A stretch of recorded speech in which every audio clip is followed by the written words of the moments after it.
And a very good afternoon from Steve Ellison Field. It's the 2018 version of the Egg Bowl. It's the Casa Grande Gauchos and the Petaluma Trojans.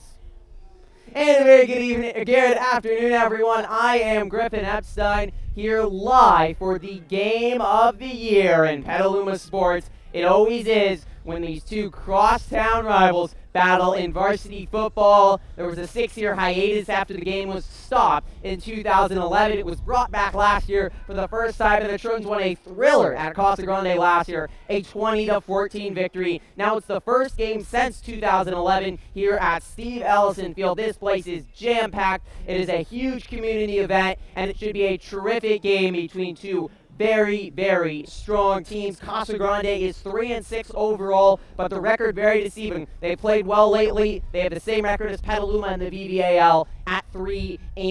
They're coming off a close loss to American Canyon last week. But the Trojans have beaten all the same teams Casa's beaten and lost all the same teams Casa's beaten. The winner of this game will finish third alone in VVAL. We expect it to be very even between two teams that are coming in very confident, but both coaches feel like they haven't put a complete game together this year. If both teams can do that, we have a certain classic. It should be tight throughout. Rivalry games are always tight, but these teams also seem to be very even. One very big storyline, however, for this game, and it's been kept under covers, but it developed in the last few days. Starting quarterback for the Trojans, senior Cole Powers, will not start this game for Petaluma. He is sick, he is in uniform, and we do expect him to play this afternoon.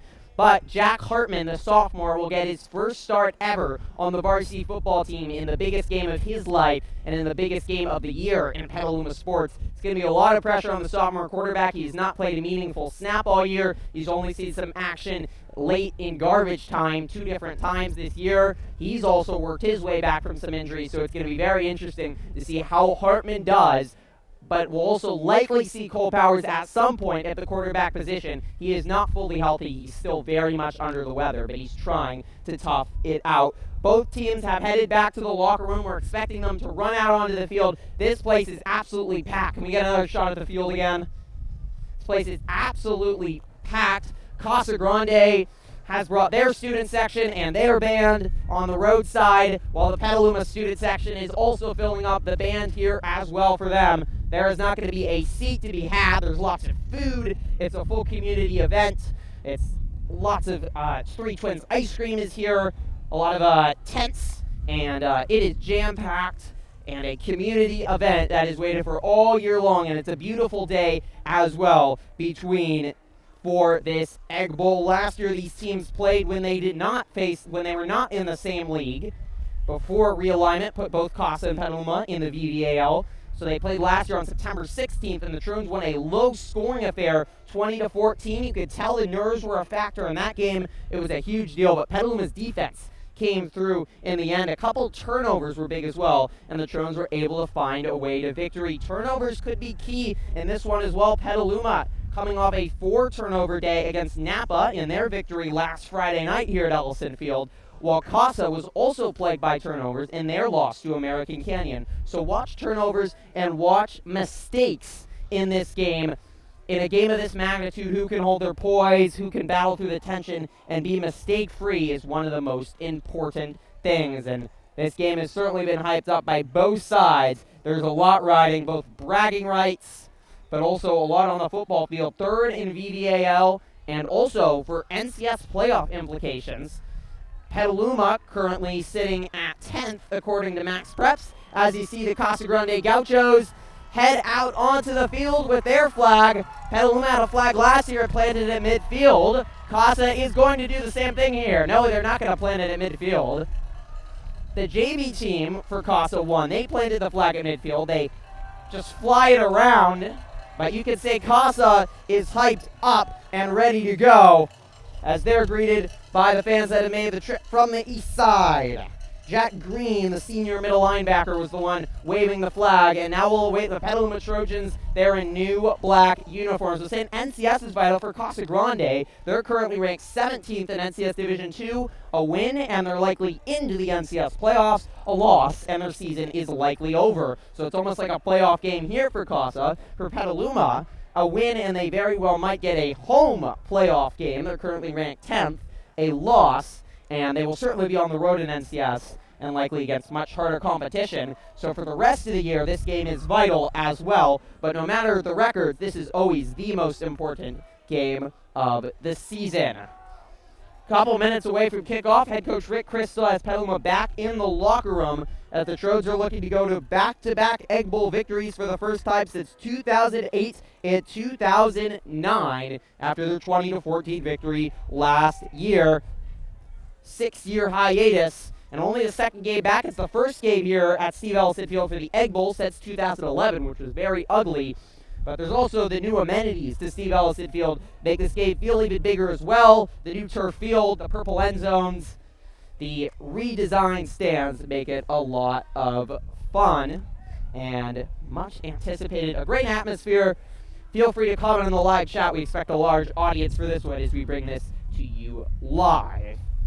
Egg Bowl officially named the Egg Bowl in 1993, but these teams first met all the way back in 1974. This is their 38th meeting between the two crosstown rivals.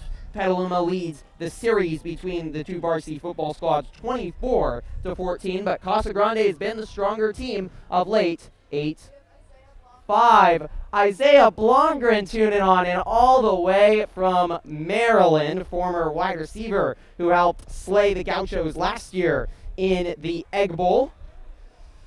We expect many to be tuning in all over the country for this one. Always a Saturday afternoon game under the bright sun. It's beautiful weather. It's about 70 degrees, a slight breeze blowing across the field as here come the Petaluma Trojans varsity football team in their black unis. Well, just the captains actually, but you can see those black uniforms. The four captains for Petaluma: Garrett Freitas, Derek Pony, Nick Ayers, and Daniel DeCarly. Four seniors. So the captains will meet. Obviously, Coach Chris talking to the team a long time in the locker room. This game means a lot, but you got to hold your poise and just play your best, even though the rivalry implications are huge. And you can focus away from football, but you gotta focus on the football aspect of this game. Petaluma also on a 3-game winning streak has to feel very good. Here are the Petaluma Trojans.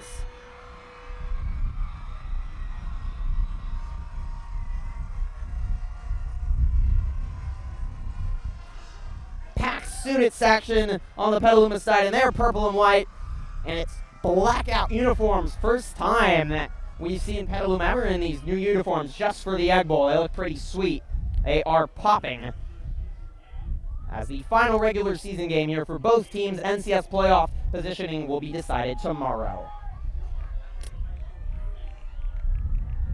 Captains are meeting at midfield. Was issue-free last year. There were no issues at all. One unsportsmanlike, and it was quickly cleared up. We hope that there are no fights, no words, no unsportsmanlikes. It's a clean game. But that was an issue, and it's awaited to be seen. There have been some incidences, or at least tensions, at other games between the two sides. So it'll be interesting to watch the tension between both sides and see if both teams hold their cool, especially with two very intense volleyball games, Egg Bowl volleyball games in the last 2 months. We're going to get the national anthem in just a minute. Let's listen into PA announcer Matthew Baldwin as the Petaluma High School Band is going to play the national anthem.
wonderful rendition by the terrific Petaluma High School marching band. They were at Santa Cruz last week and won a couple awards there in marching. They do a terrific job. Casa Grande Marching Band is also here, so you have plenty of music besides just the football. Cheerleaders are here. Lots of signs and banners, and well over 1,000 fans have packed in here for the first Egg Bowl at Ellison Field since 2011. All right, let's get a little bit more into the game. Where are the keys? And we already talked about Jack Hartman starting at quarterback for Petaluma, but the key could be on the other side of the football with Casa Grande and their quarterback, Jaden Borsarge. He is a very talented quarterback, thrown for over 1,000 yards this year, and he can torch some defenses. It's been up and down for the Petaluma defense. What kind of Petaluma defense will we see in this game? Will it be the first half against Napa last week where they completely shut down a good Grizzlies team, or is it the second half we saw against Napa last week where Napa put up 21 points against the Trojan defense, who prides himself on their line, but the secondary is going to need to be big to slow down Borsarge and a trio of very talented wide receivers on Casa Grande: Nick Bussey, Jordan Gramajo, and Dominic McHale. Casa Grande will receive first. Daxton Hogya to kick it away. It's the 2018 Varsity Egg Bowl. Both sides have been waiting well over a year for this one since it was last played in September.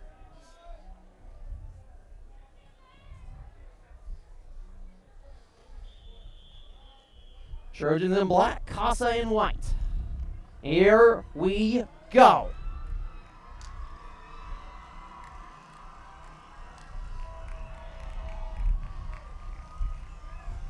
And the Egg Bowl's underway. It's a short squibber by Hogya. It stays in bounds. And a nice tackle by the Petaluma special teams to bring down Casa Grande at the 30-yard line. Short squib kick by Hogya was effective, and Casa couldn't do anything with it. So we will see Jordan Borsarge and that Casa Grande offense first. And the senior Borsarge, who did not play the Egg Bowl last year, has really supplanted himself as the top quarterback of this Gaucho team. He's 102 for 191, so over a 500 completion percentage. Very accurate. He's averaging 128 yards per game. It's a spread it out passing attack for Casa Grande. They're going to test this Petaluma defense. First snap is a handoff up the middle, and little room to go. It was Matt Herrera, who's the leading running back for Casa Grande. 464 rushing yards coming into the game for Herrera.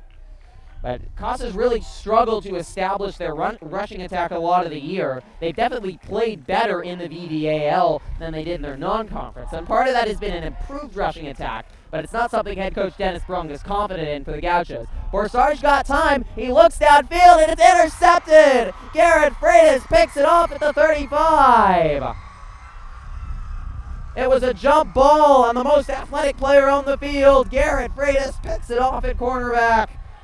And a poor decision by Borsarge, looking for his senior wide receiver, Nick Bussey. Freitas with another interception on his season, his only return to defense last game against Napa, as they've been worried about his ankle, so Trojan coaches hadn't put him out on defense, but he is a spectacular defender. It's his third interception of the year. He had 2 interceptions against Montgomery in the season opener, and he's a lockdown cornerback. And the athletic play there to pick up a poorly thrown ball. So the Trojan offense will take over, and Connor Pedersen jogs off, some issue with equipment. So Jack Hartman will take his first meaningful snap of his career in a huge moment with eyes on him. He is only a sophomore. Don't expect to see too many passes from him, as Freitas up the middle maybe got back to the line of scrimmage. Hartman 3 for 8 for 24 yards passing-wise. His only quarterback action was the third and fourth quarters against El Molino in a blowout victory for Petaluma, and also against American Canyon in the fourth quarter when that game got out of hand. He can run. He's a very athletic rusher. He played well against El Molino, rushing the football for 46 yards against the Lion defense. And Hartman will run it.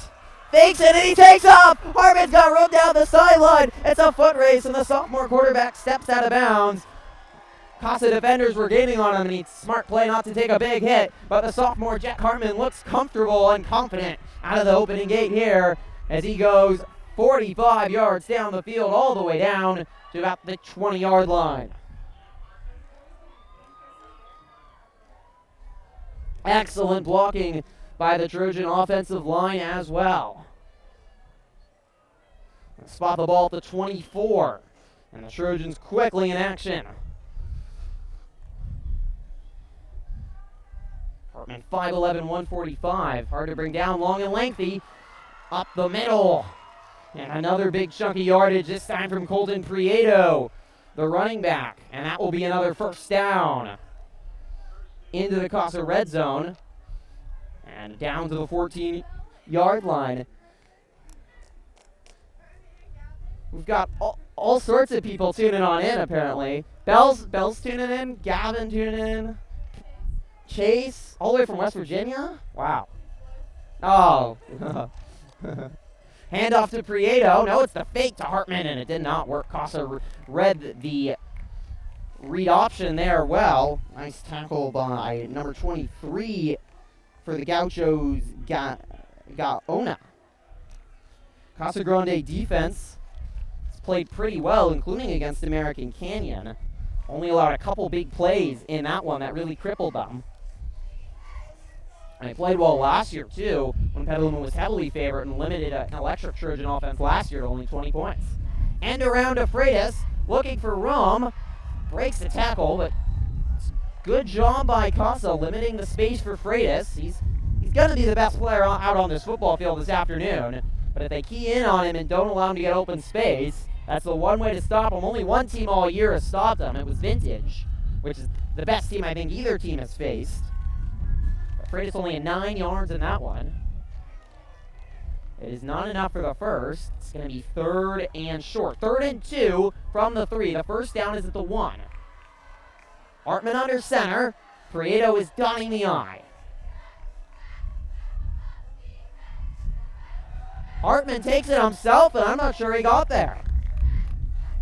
No traction at the line. And it's going to be decision time. Hartman is not the most physical runner. He's a taller player. That's why you might maybe question running through the tackles. Prieto's been so good, including his best game of the year last week against Napa when he went for over 100 yards, including a 60-yard touchdown to open up the game. 143 yards rushing for Colton Prieto last game. Freitas, 159 yards. And it was an electric day offensively for the Trojans against Napa. 454 yards overall. Timeout out on the field. So we throw it back on me. Oh. Well, it'll be back on me in just a minute. How many viewers we got tuning in? 18. I want to thank everyone. We're up to 20. I want to thank everyone tuning in. We were hoping maybe to set a Trojan Live record for most viewers. If you're just joining us, I'm Griffin Epstein here, live from the 2018 Egg Bowl. Petaluma threatening to score here, but a huge 4th down coming up. Jack Hartman is in at quarterback and goes for a 40-yard run to start the game. Let's head back out onto the field. And I presume that they go for it. Daxton Hogya is an excellent kicker. Actually, my bad. They have remeasured it, and they give him a first down. So 1st and goal from the 1. Hartman didn't get a lot, but a late surge just enough. Hartman takes it to the left. He stood up. But he's in! Touchdown, Trojans! It was a hard-fought inch, but that was all he needed. Hartman goes 50 yards down the field into the red zone, and a couple hard-fought yards, and Petaluma strikes first. It's 6-0 Trojans. 8:42 remaining in the first. Daxton Hogya on for the extra point. And exactly how you want to start this huge game if you're Petaluma.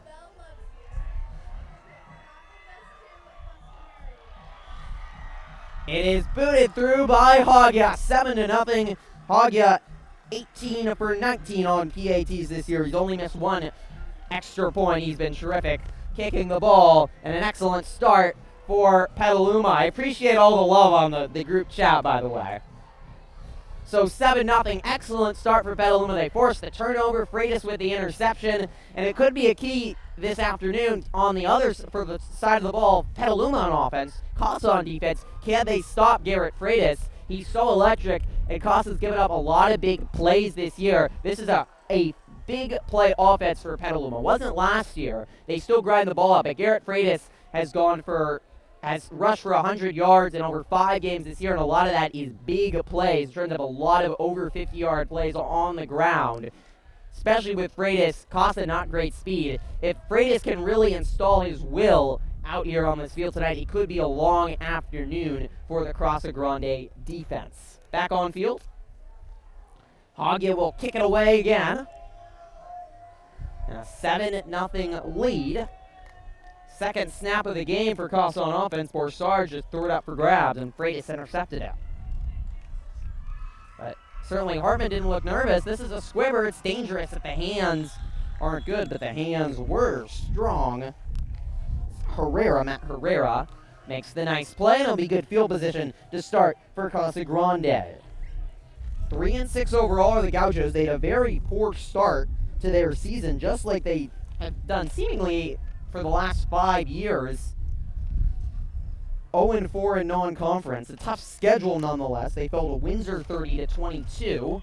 Lost to a Montgomery team that Petaluma beat 35-7. Lost to San Marin 28-14, and then fell to Maria Correa 41-7.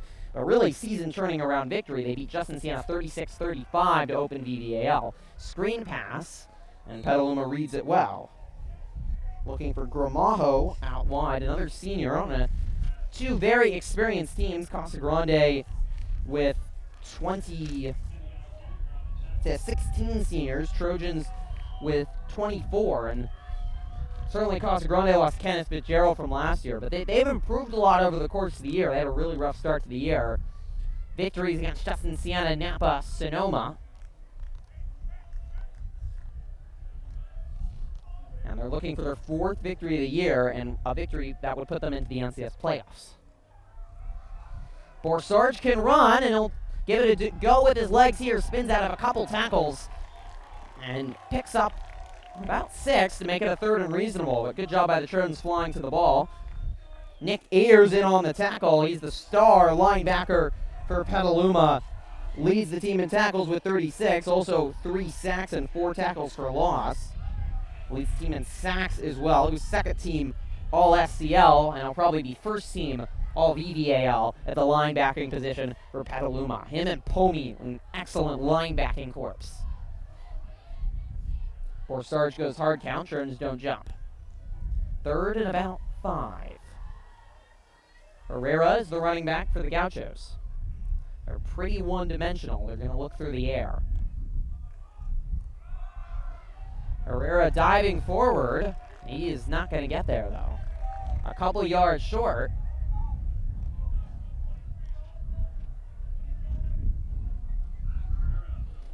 As the clock strikes 7 here from Steve Ellison Field. So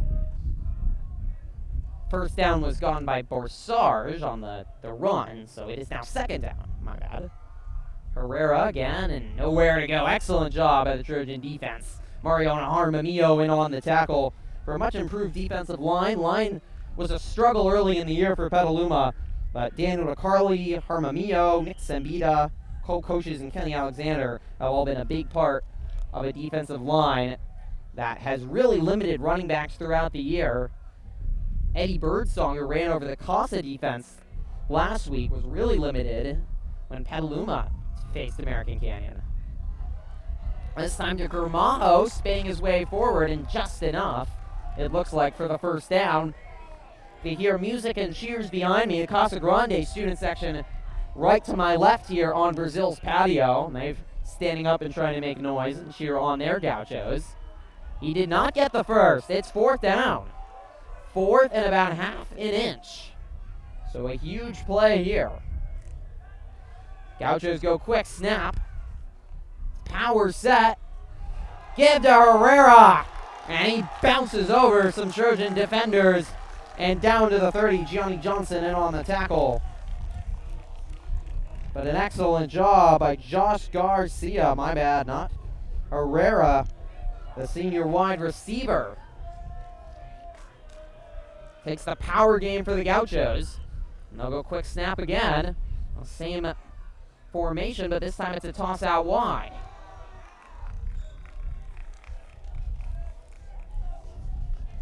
Gramajo, who will also see carries along with Herrera for the Gauchos, picks up 4. And the Gauchos moving the ball here down the field. They've put up points of late, averaging 167 yards through the air per game. It's cost 139 yards on the ground, but 36 points up on Justin Siena, 40 on Sonoma, 41 on Napa, and 14 against American Canyon last week. It's a hot offense, breaking tackles and all the way down to the 10 is Herrera. And if Casa can establish its running game, that is going to be huge for their offense. Down to the 10.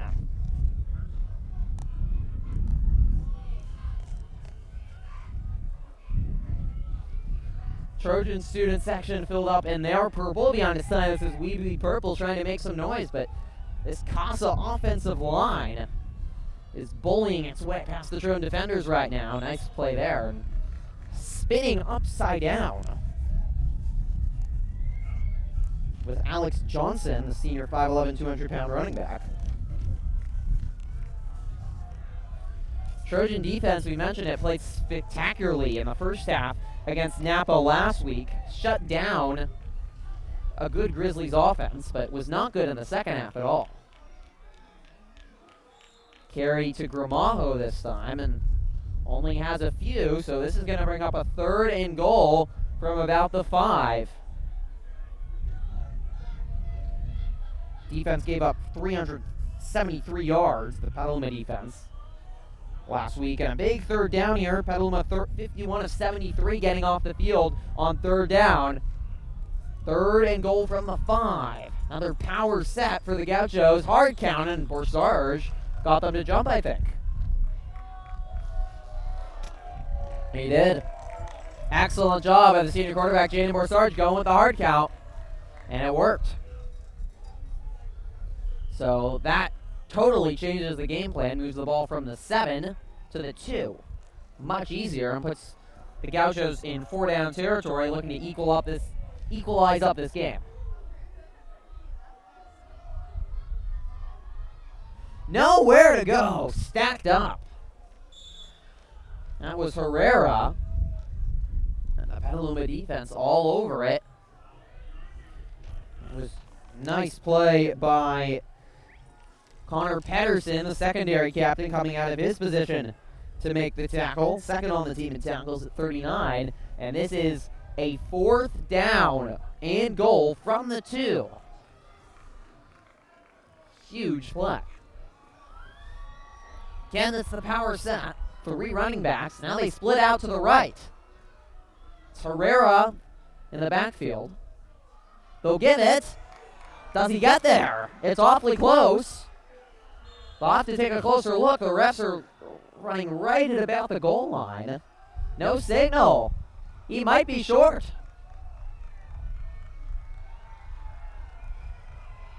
He is! The Trojans stop Casa at the 1-inch line. Herrera does not get in. And we saw on the other side, Petaluma able to just narrowly punch it in. Casa Grande unable to punch it in. And the Trojan defense comes through. Petaluma will start in the shadow of their own goalpost at the 1. So you have to be careful and expect Casa to bring some pressure. We'll see how Hartman handles it. He looked very calm and confident on his first drive, and he's played a lot of football with the Petaluma Panthers over the years, but certainly nothing like the Egg Bowl. Quick give up the middle, and Prieto picks up a few. Colton Prieto has become an excellent factor for Petaluma. 509 yards on the ground, 80 carries, and averaging 63 yards per game, including a big game against Napa. He really broke out against El Molino in the homecoming game, 114 yards on the ground for the senior running back. But he's become the feature power back and has allowed a change of pace from Garrett Freitas for Petaluma. 2nd and 8. No one in the backfield. That was Prieto who came over from the right. And he stood up, but after a gain of about 4, and it's going to be a 3rd and short, conservative play calling by head coach Rick Chris, not wanting to see any mistakes in a dangerous position on the field. For Trojans that have turned the ball over a lot, we mentioned that one of the keys to this one, 8 interceptions, all by Cole Powers, 10 fumbles by the Petaluma offense, including Freitas, who fumbled twice against Napa and 4 times this year. That's been a little bit of a bug. Haven't seen a lot of Freitas yet. He does not have a carry. He's split out to the right. It's the give to Pedersen. He finds a hole. It'll be enough for the first down, driving his legs down to the 19. He rolls over a tackle all the way to the 20. Excellent run by Connor Pedersen.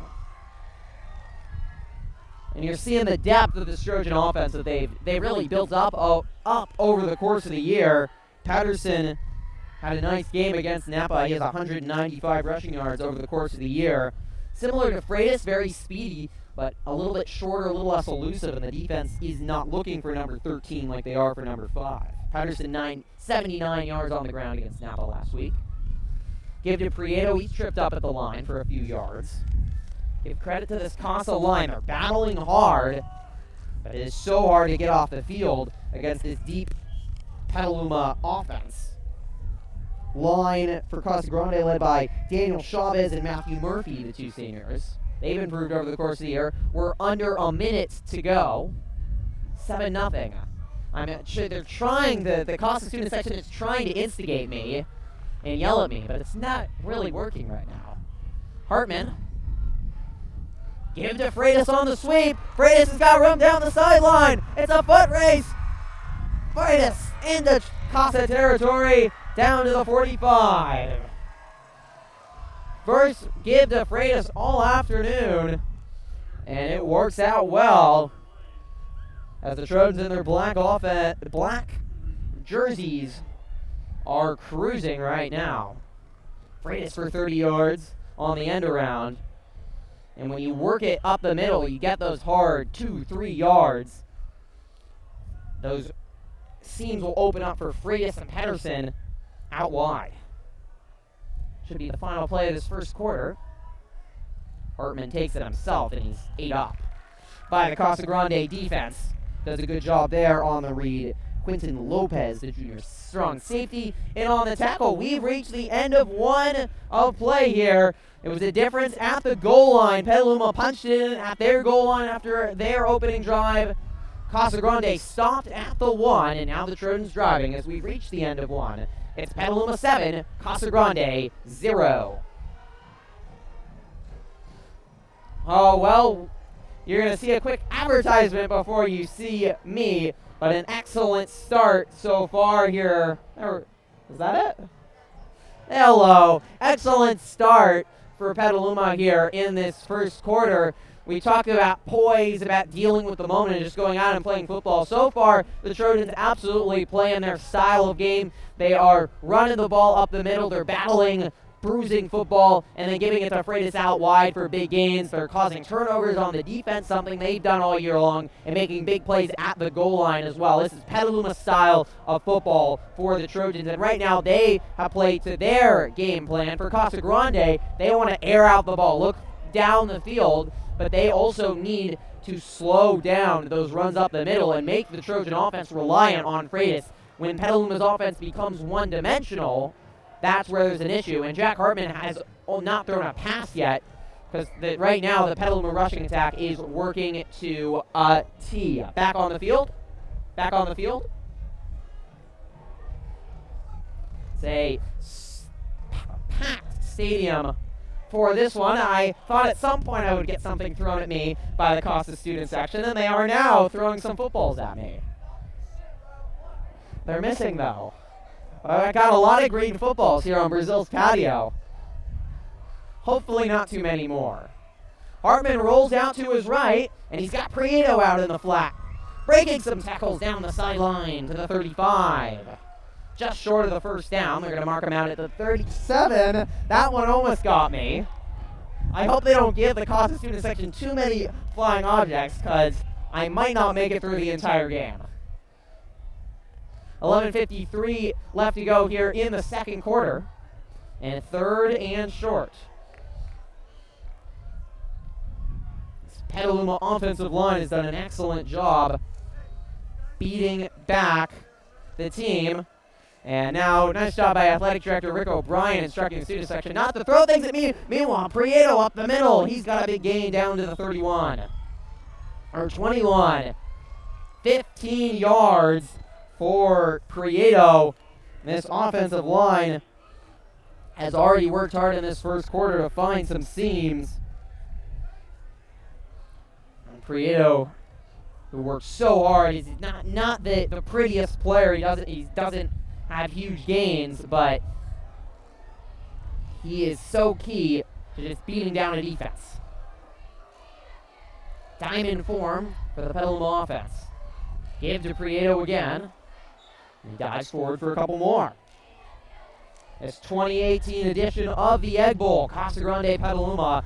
And the rivalry certainly runs deep. If you live in Petaluma, you would certainly know, but if you don't, I mean, it doesn't matter what sport it is, or as Orcus Courier writer likes to say, in tiddlywinks, if Petaluma and Casa played, it would be a big deal. But varsity football is the biggest deal, and that makes this game so much more intense, and the community event for the weekend. 2nd and 8. It's Prieto again. And only a few more yards. It's going to make it a 3rd and about 5. 10:47 left in the second. The Trojans, absolutely, again, they have a terrific field goal kicker in Daxton Ogya, including kicking the game winner against Justin Siena in really the best game of the year for Petaluma football. A thrilling 31-28 victory on the road at Justin Siena. Nowhere to go this time for the senior running back. He's pushed backwards. And now decision time for head coach Rick Christie. Might have even lost one. It'll be about 4th and 3. Hoggia is certainly good from this range. It would be only about 33 yards. He's kicked 2 38-yarders. He's perfect on field goals, 5 for 5. Head coach Rick Christ is going to talk about it as they take a timeout, second timeout for Petaluma. They have 1 remaining, Casa Grande, with all 3 remaining. I'm getting suggestions to throw things back at the Casa student section. Retaliation is vital to not retaliating. And as we throw it back on me, it's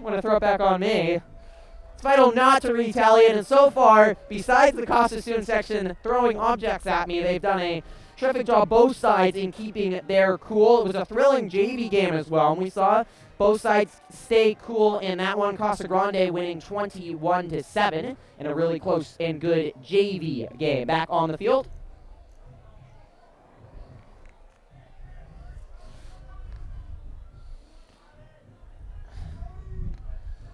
So it looks like the big linemen are out for Petaluma, and they're going to go for it on 4th down. Freitas is to the left of Hartman. Pedersen is the feature back, and Prieto is to the right. Freitas moved up. Miscommunication. Freitas started going before the ball was snapped. False start will move Petaluma 5 yards back. And I think you have to kick a field goal now. First flag we've seen all game on either side. And a critical mistake by the senior running back, Freitas, for normally clean. What did Mr. Aha say? Oh, yes, well, you know, not Gandhi. I'm just trying to make sure there's peace between Casa and Petaluma. They are going to go for it. Hartman fakes, rolls out to the right. He's looking in the end zone. Touchdown, or was he out of bounds? He's out of bounds. Thought he might have gotten a foot down, but he just could not scrape into the purple end zone. Looking for Nick Ayers, and Hartman might have just missed that one. He threw it a little to the right, and the Trojans turned it over on downs.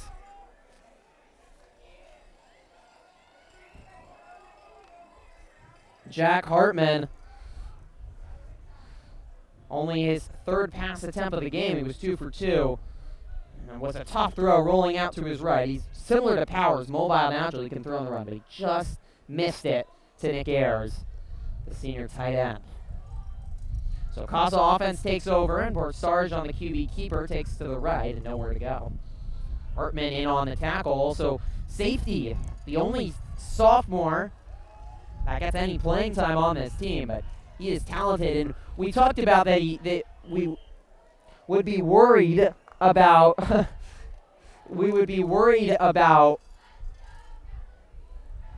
Jack Hartman in keeping his poise and being able to deal with the moment, but he has played defense all year long at the safety position, including in some big moments. So that absolutely has to help him. Borsarge running to his right and just overthrew it. He had a wide open receiver in Zach Register. Dominic McHale, who we haven't seen yet. He leads Casa Grande in receiving yards and also in catches. And Borsarge put his hands on his head. He just overthrew it. McHale couldn't hold on. But Borsarge is also mobile. He can move around in the pocket. And we've seen mobile quarterbacks give Petaluma defense struggle, especially against Justin Sienna, when they could not get to the quarterback. Justin Sienna stayed in that game because of that. There is McHale, and there's a first down. Nice comeback route right at the 6. And Casa will have a first down. 9:16 and counting remaining in the second quarter. 7-0 Petaluma leading. And that's a tense, low-scoring affair. Both these teams have strong offenses just as they did last year, but I think a rivalry game like this, it just brings out a lot more tension, and you're afraid to go big, and it means it's going to be lower scoring and close throughout. It's often what rivalry games are. Screen pass. Excellent job by the Petaluma defense. Nowhere to go. Candow out there helping Pedersen. Both in on the tackle. Freitas a little bit slow to get up. We mentioned it earlier that wasn't playing defense previously because they were worried about his ankle and just wanted to keep him out there for offense. But he is too vital a defensive player not to have him out on the field for the Egg Bowl. 30 viewers tuning in. I want to thank everyone tuned in live here to Ellison Field. It's terrific. Pressure on Borsarge, drops it off to Herrera. Nowhere to go again. Trojan tackling has been excellent so far this game. A lot of screens by Casa Grande, one of the favorite parts of their spread-it-out offense. And if you can't make tackles, it can be a nightmare to defend this Casa Grande offense. But so far, excellent job by this Petaluma defense. Gianni Johnson, the junior, who's become a bigger part of the secondary, along with Freitas on the tackle. 3rd and 4 from the 46 of Casa. Herrera stopped initially, surges forward, but I do not think that's going to be enough. It's going to be 4th and short. 4th and about 1.5 yards. And the punt squad is coming on out for Casa Grande. Nick Sambita in on the tackle for the Trojans, and they will force the punt from Casa on the Petaluma offense, which has only had 2 drives in this slow-moving game, but they have looked very good. No, they're going to go for it. It looked like they had sent out the punt team. Instead, they go for it on 4th, and they get it. So a big 4th down conversion for the Gauchos. We saw a change in personnel, and I just assumed the change in personnel would be the punt team, but it was a change in personnel instead, and the biggest guys on the team. And the offensive line single-handedly gets us a crack of daylight for Herrera. And a first down for the Gaucho offense, right to midfield. Been a quiet day for Borsarge. He has no completions downfield. End around. It's a double end around. And the Petaluma defense reads it excellently. How about Connor Pedersen? Spectacular tackle in the backfield. The trickery by Casa Grande. Ian McKissick, who's one of the most dangerous players on the field. He is the Garrett Freitas to the Casa Grande offense. He's an electric player in the open field. But Pedersen with an excellent job. Sure-handed secondary captain. Also on the varsity wrestling team. Great leader for Petaluma as well. Good protection for Borsarge this time. Comeback route. And it was complete.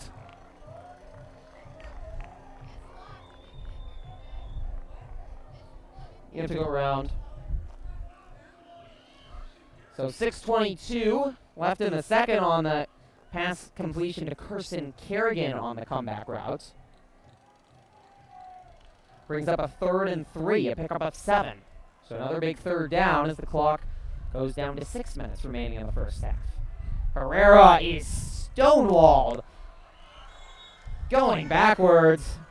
And that whole defensive line for the Trojans, along with Ayers and Pomey at the linebacker position, pushing them backwards. Harmamio was the first one to him again. Excellent job by the senior defensive lineman Harmamio, who was on JV last year, has become one of the most key players to this varsity team. He's coming off limping, so that's not a good sign for Petaluma, who's finally really gotten healthy. Logan Wager's the only player out with a concussion. Obviously, Cole Powers we have not seen yet. He's sick. Back on me, please. But so far, I got it.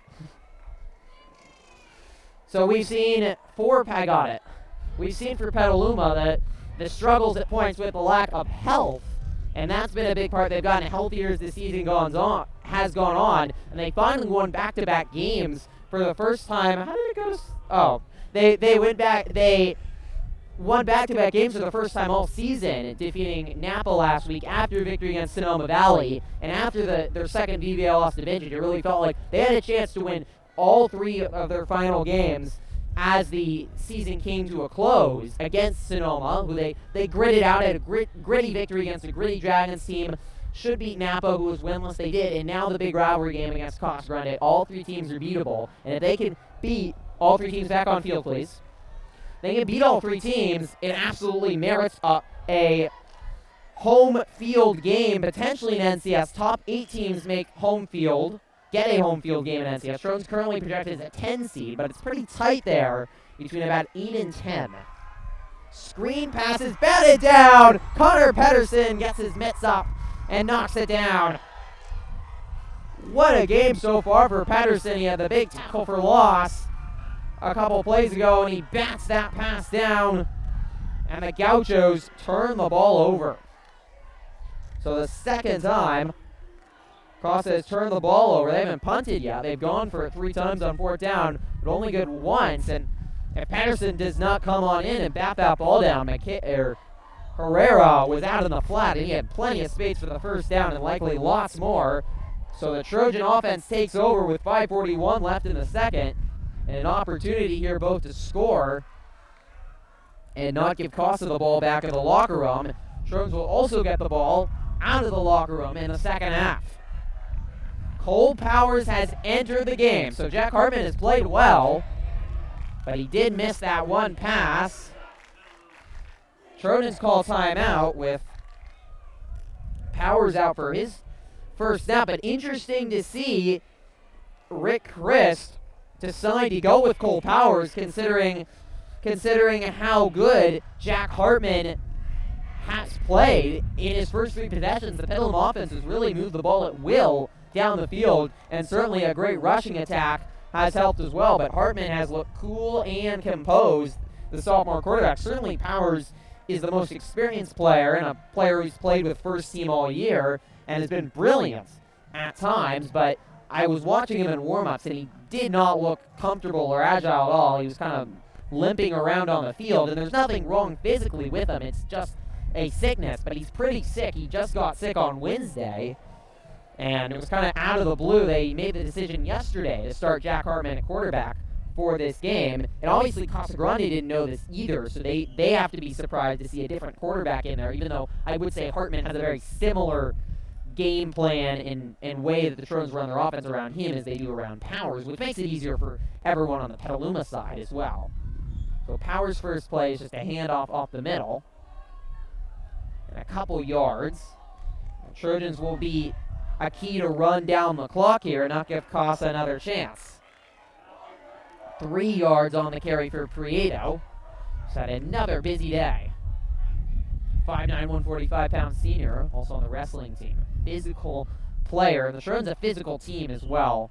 As Prieto dives it forward. I think they were disappointed that they were blown out by the VVAL champions Vintage, who defeated Napa last night to close out their undefeated Vine Valley Athletic League title. But Trojans really run out of this house by vintage, 50-7. It was the first loss at Steve Ellison Field in over 2 years for Petaluma, and Vintage just totally outmatched them and out-physicaled them. And since then, Coach Chris has talked a lot about getting more physical, especially at the line, because Vintage just looked a lot better there. Prieto getting physical as he goes up the middle for a first down.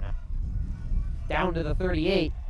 And the Trojans move the sticks. It's ugly, grinded-out football once again. And the Trojans have a couple ugly victories this year, 21-7 against Montgomery in their season opener, and then they did it again against Terra Linda in their home opener 2 weeks later. Ball is on the ground, and Powers dives back on it. Read option, and they give to Prieto, and miscommunication there. If he was going to, Powers has to decide whether he wants to take it out of the belly of Prieto based on how the defense is playing and run it himself, or give it to Prieto if he likes what the defense is seeing. And whatever the case there, he just made the decision too late. And that's the risk, ball on the ground. One reason that we've seen a lot of fumbles this year by the Petaluma offense. It's hard to run the triple option and the read option, something that Petaluma does both of. Another power set, only one receiver split out to the right. End around to Freitas. Only time he got the ball before, he went for 40 yards. A little kind of tunnel route to the right. Nice job by Ayers blocking the tight end, who does a lot of that. It's a big part of playing tight end, this Petaluma offense. And Freitas down to the 29, right in front of me on Victor Brazil's patio. We thought we were going to be down on the track for this game, but a pleasure to be back here on Mr. Brazil's patio. At least for today, possibly for next week if the Trojans are at home for NCS. ASB was going to be using Mr. Brazil's patio, but turned out that was not the case, and we are back on this terrific spot. It could be the final football live stream that Trojan Line will be doing this year. We have whistles on this 3rd and short. And it's on Petaluma. Delay of game. And that's not just trying to run down the clock here with 3:02 left, but you got to manage the clock better. And it was a 3rd and 2, which has felt pretty easy for the Petaluma rushing attack that just ran it down the throat of the Gauchos. But now a 3rd and 7, and we'll see if Powers takes to the air. He can also run with his legs. Cole Powers, 60 rushes, 214 yards, and 8 touchdowns on the season. He's especially good at the goal line. Prieto is the running back. Powers fakes, rolls out, and an excellent job to Havard for the first down. That is how you draw it up. Havard the comeback, and Powers looked A-OK on that, comfortable on his feet, and a pretty ball to Havard for the first down. Jacob Havard leading wide receivers in receiving. That was his 7th catch of the season. He has 133 yards coming into today. And part of the big play offense that we talked about for Petaluma is the wide receivers, and Pedersen and Havard and Hoggia. Havard averaging 22 yards per catch. That was a rare short passing play. You don't see those a lot by this Petaluma offense. And Hoggia, who's had a couple big games, including a touchdown against Napa last week. 75 receiving yards, 15 per catch. Freitas, a few more yards and out to the 20. And this has been good clock management. There's been some questionable clock management at times by head coach Rick Chris and the Petaluma coordinators, but this has been exactly how you want to run it. They're running the clock down to 2:20. Plenty of time right now to run their offense, but if they can punch it in with under a minute and give really no chance for Casa, you're going to be going to the locker room up 14-0 and get the ball back to start the second half. Prieto gets the fake, and it's Powers taking it himself. Out to the 15, the speaker in front of the Casa Grande student section is going, but they've had little to cheer about this game.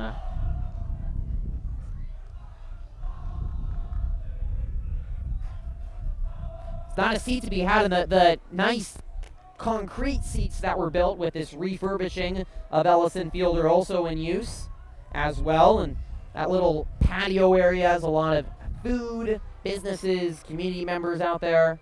It's a great scene. 3rd and short. Prieto awfully close to the marker. It's going to be enough for another first down. So this Petaluma offense just slowly marching down the field. Warrior 5230 tuning on into the chat. Keep those live comments going, and we'll certainly try to be monitoring them throughout the game. You can also check out all of our other football videos and live streams on our YouTube channel. Prieto breaking a tackle, diving towards the end zone. He's in. Touchdown, Trojans. A classic grinded out drive for Petaluma. They marched their way downfield, a 6-minute drive.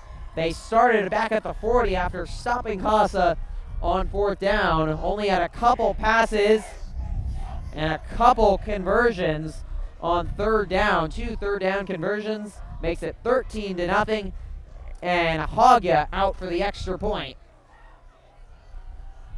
to solidify the Trojans' lead on this one as the band plays Fight On.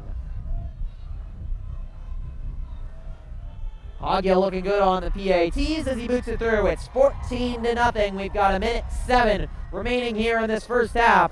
And in this 2018 version of the Egg Bowl, it's all Petaluma so far. They lead 14-0.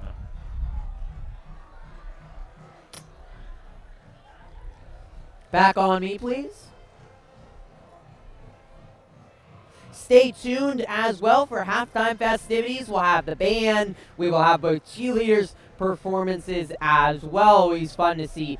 Casa Band will put on a little bit of a field show. Both cheerleaders have been working all year. They do an excellent job as well. So they'll add to the fun festivities that are going on at this great community event. Beautiful weather, beautiful day, and so far a beautiful start for Petaluma on both sides of the ball. The defense has been stingy. It's made Jaden Borsard's work, and it's been hard going. And this offense has been classic Petaluma offense over the last couple of years. Grinded out football. I know we have a couple of alums watching. We saw it a lot last year with the deep corps of running backs. Jacob Ralston, Justin Turner. Freitas obviously a part of it last year back on field. Last year, those grinded out running backs, there was so much depth rushing, and it was early in the year it was a struggle. There were not a lot of other options besides Freitas. But we have seen Pedersen get involved. Prieto has been used a lot. That has been big. Prieto is the first down the field to make the tackle, and an excellent kick by Haga and better special teams coverage. Special teams has been excellent for the Trojans so far in this one. Casa will start at the 25. They have 1 minute left to run their offense, and that, with all 3 timeouts, that's certainly enough time to take a couple shots and hope to try to get some points on the board. They badly need something right now because all the momentum is on Petaluma's side. It's a Casa offense that's averaging over 300 yards per game, and Borsard, who's averaging over 128 yards through the air per game, but he has been uncomfortable. Ayers comes in on the blitz. It's tipped, and it falls incomplete. It was pinballing. It was like a volleyball match. It went off multiple Petaluma hands and Casa hands. Nick Ayers came untouched on the blitz and made Borsard get rid of it early, threw it into all sorts of traffic, and Casa just has to be happy that that falls untouched. Finishing halves are important. You don't want to make the hole even worse if you're the Gauchos. So 2nd and 10. That stops the clock with the incompletion. 53 seconds remaining. Better protection this time, and Borsard looking downfield. He's got a man, but he overthrew him. Freitas is such a good cornerback, but Gianni Johnson has done well, but he's likely still susceptible. The junior a lot younger. So they were looking for Rashad Nixon, the 6'1", 174-pound wide receiver. But Borsard has just been off today. He's not looked comfortable, and probably the tension and nerves have been a part of it. But really, the Petaluma defense has been big as well. We're going to see a meeting of 2 flags as Petaluma and Casa Grande are both running their flags around the track. Jordan Zajon running her flag around. The Casa student is running the Gaucho flag around. The Trojan Buam Jordan Zajon is going to run in front of the Casa student section. I am concerned for a safety. While this happening, it's still going on. And now they're trying to rip the flag out of Jordan Zajon's hand. She holds on. A couple water bottles thrown at her, but she looks like she's going to make it through without significant harm. My goodness. And the Casa Grande flag has been returned to the Casa Grande side as well. Borsarge looking out wide. It is complete, but a nice tackle by Gianni Johnson. And a timeout, I assume, taken by Casa Grande, though the first down will also move the sticks.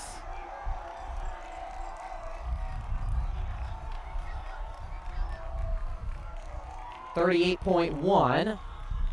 And there was a timeout taken. They have all 3 timeouts, so there's no reason not to use them for Casa. And head coach Dennis Brunk, can't take it. Yes, they have now taken administration, it looks like. Casa Grande has taken both flags away from teams. And debatably, the flags are not conducive to a friendly environment, though I promise you that there's just not going to be a friendly environment between these two fan bases. Casa and Petaluma do not like each other, and you try to treat both teams civilly, but there's only so much respect that's going to go around on both sides between these two arch rivals and two schools that do not like each other at all. There's no doubt about that. So timeout here. Casa Grande is the ball at the 42-yard line. They have a good kicker. Hogya, a good kicker for Petaluma, and Ian McKissick is the senior kicker for Casa Grande. So he can have a shot if Casa can move it about 15 more yards, and at least getting some points on the board would be helpful for the green and gold. Trojans looking for back-to-back Egg Bowl victories for the first time since 2008-2009 after their 2014 victory last year.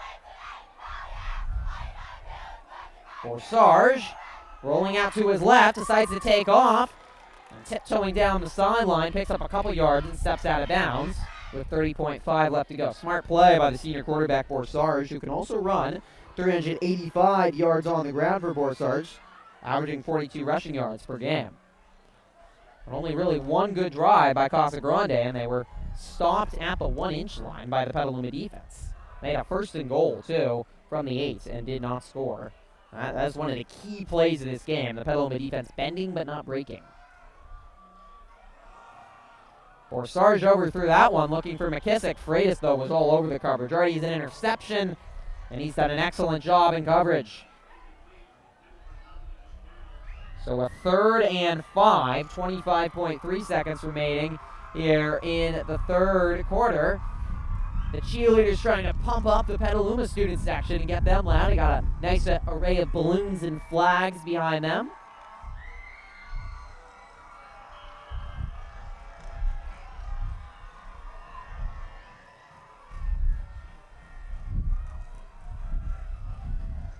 Dropped.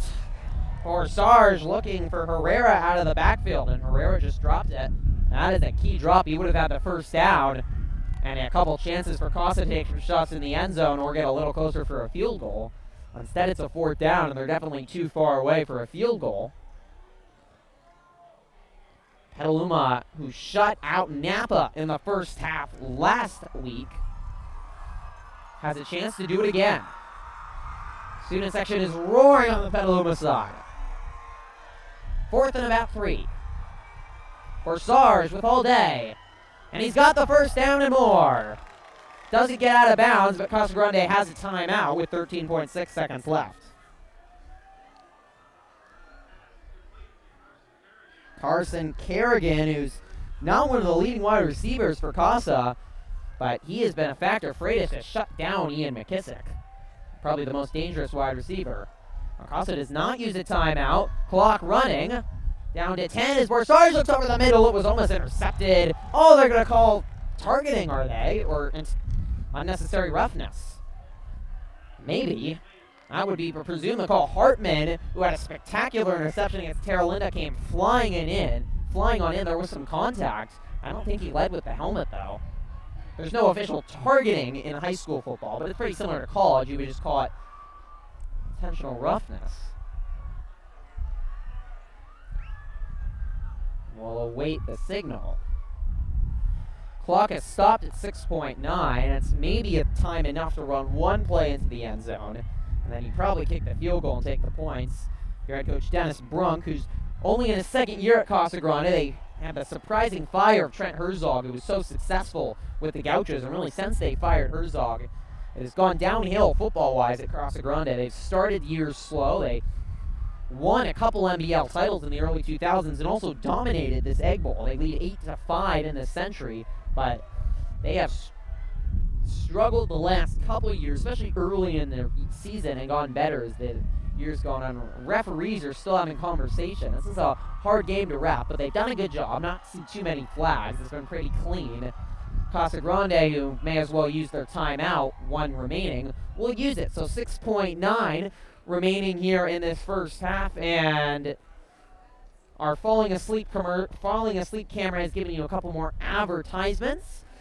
Trojans leading 14-0, but Casa Grande trying to get some points on the board. They have moved the football at times, very slowly, similar to Petaluma. They badly need some points for some momentum going into the locker room. So vital in a game that has so much emotion on both sides, as the Egg Bowl does, with so much dislike for your rival. But nonetheless, even if Petaluma goes into the locker room leading 14-0, you have to keep on playing hard. Petaluma totally let their guard down against Napa last Friday, and Napa nearly made that game interesting. Even a Grizzlies team that's not that good, but the Trojans didn't play well in the second half. They need to keep their foot on the gas pedal and continue to treat this as another football game, as they have done so far. Back on field. Back on field. Who's commenting in our live chat, Jamie?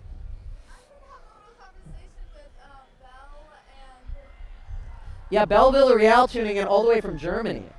And it's about, I think it's about 2 a.m. now there.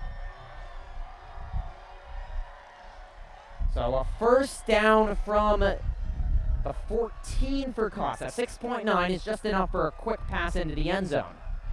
Borsarge is taking his time. Now over the middle, touchdown Gauchos.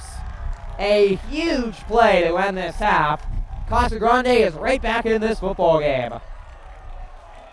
That was exactly drawn up. Dominic McHale, the crossing route over the middle. And the Casa Grande student section finally getting something to cheer about really for the first time today. With 2.5 seconds left in the first half. It's 14-7. McHale, who just caught the touchdown, now on for the extra point.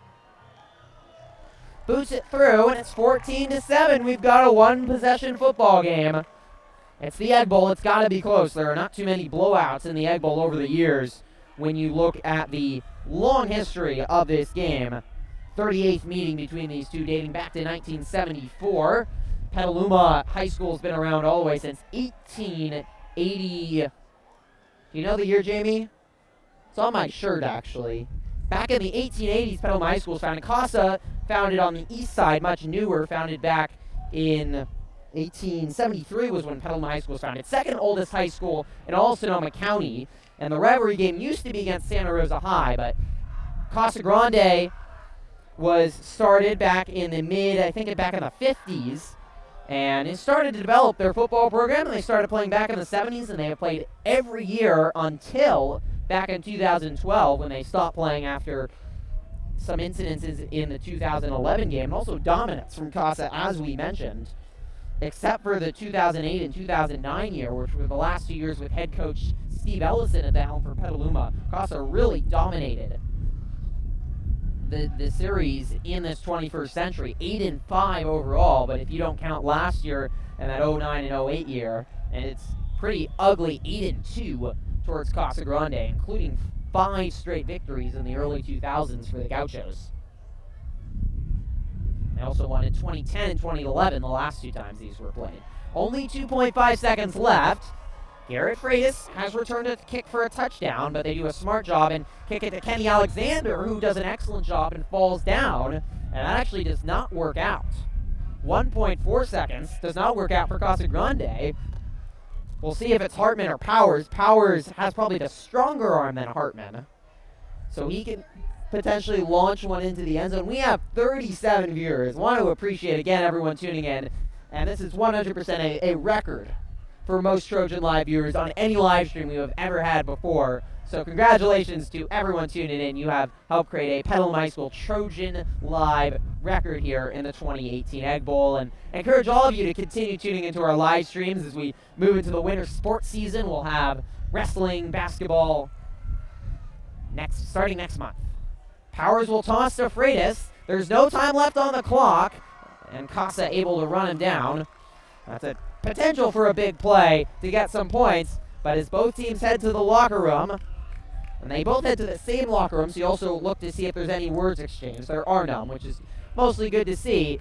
The score, Petaluma Trojans 14, Casa Grande Gauchos 7. A huge touchdown scored on that last drive by Casa Grande. That was vital, that touchdown with 2.5 seconds left, really turning around this game. Petaluma had the momentum, and if Casa could not score there, I mean, that would be very deflating, especially after they were already stopped at their one before. Petaluma was also stopped in their red zone. They've only had possession 4 times, counting that last possession, so really only 3 possessions, and they've gone into the red zone all 3 times. So it's been a terrific offensive game for the Petaluma offense. It's gone to sleep again. So you have to be very happy if you're on the Petaluma offense. Hartman's been good, Powers has been good, and they haven't actually used Freitas that much. They've relied a lot on Colton Prieto, and he's been a big factor in winding down this Gaucho defense. We've got a cheerleading performance, so let's get onto the field for that. We're going to take a look at the Casa Grande cheerleaders, and then we'll be back with you after both cheerleader performances in just a minute.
The Casa Grande varsity cheerleading team, they do a nice job, and now you're going to see the Petaluma High varsity cheerleading team, likely their final performance here at Steve Ellison Field. Many seniors on this team, so it'll be an emotional final performance, you know, for the team. And the student section and the band giving them a big cheer. And we'll get a chance to listen in their performance as well.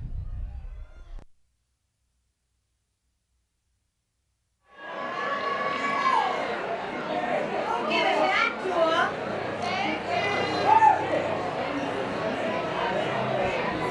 Kim, tell them no more balls over here on where they're going.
What an excellent performance by the Petaluma High School varsity cheer team. Apologies, they were a little far away.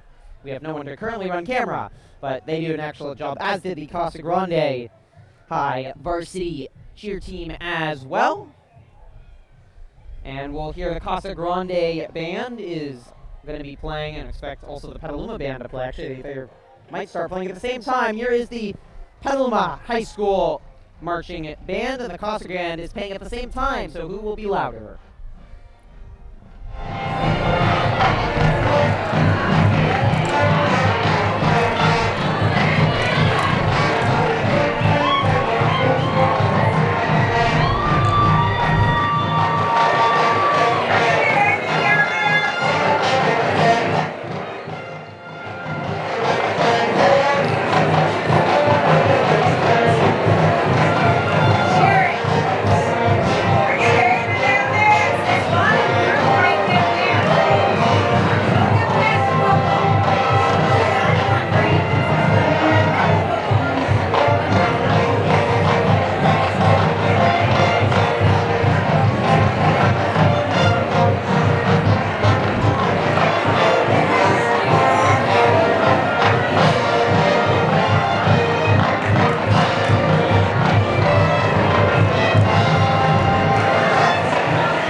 A little more time on halftime festivities here on this great community event. Can we throw it back on me? And it's been an excellent just environment overall. It's been a good football game, but it's so much more than a football game. It's a coming together of the whole community.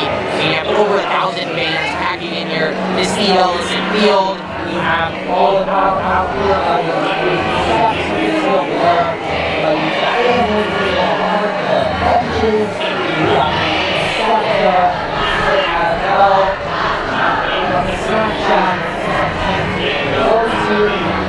Here, the Army is here, lots of local businesses, maybe not the Army, but a lot of local businesses here, selling food, it's a really terrific event. A lot of community members just want to come out and watch out. What? The duck, I do have the duck. So 14-7 if you're just joining us, low scoring just like last year. As we look forward towards the second half, what are the keys? And I feel Sigget's the number one key is the same thing we saw in the first half, it's turnovers. Both of these teams have shown offensively that they can play well offensively, even though score doesn't indicate that. They could just move the ball downfield very slowly. A lot of slow moving possessions, 6-7 minute possessions by both teams, so that's why the score is so low. But grinding out and turning the ball over can turn it around one possession could make all the difference. And it's the same with turnovers that are down. You see both teams stop teams inside the goal line. And I also want to thank both Casa Grande and Petaluma people for helping try to protect me from Casa Grande student section. Anyways, I think turnovers have to be the number one key as you a little bit more specifically.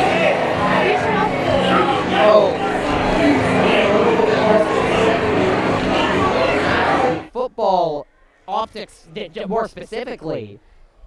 And I would say the rushing attack for Petaluma, it's been completely dominant. The Casa Grande defense has been totally unable to stop the Petaluma offense, who's rushed great all year long. They have 56 yards through the air. They've had a couple passes through the air to keep Casa honest, but 265 rushes yards per game for the Petaluma offense. They're doing the same thing today.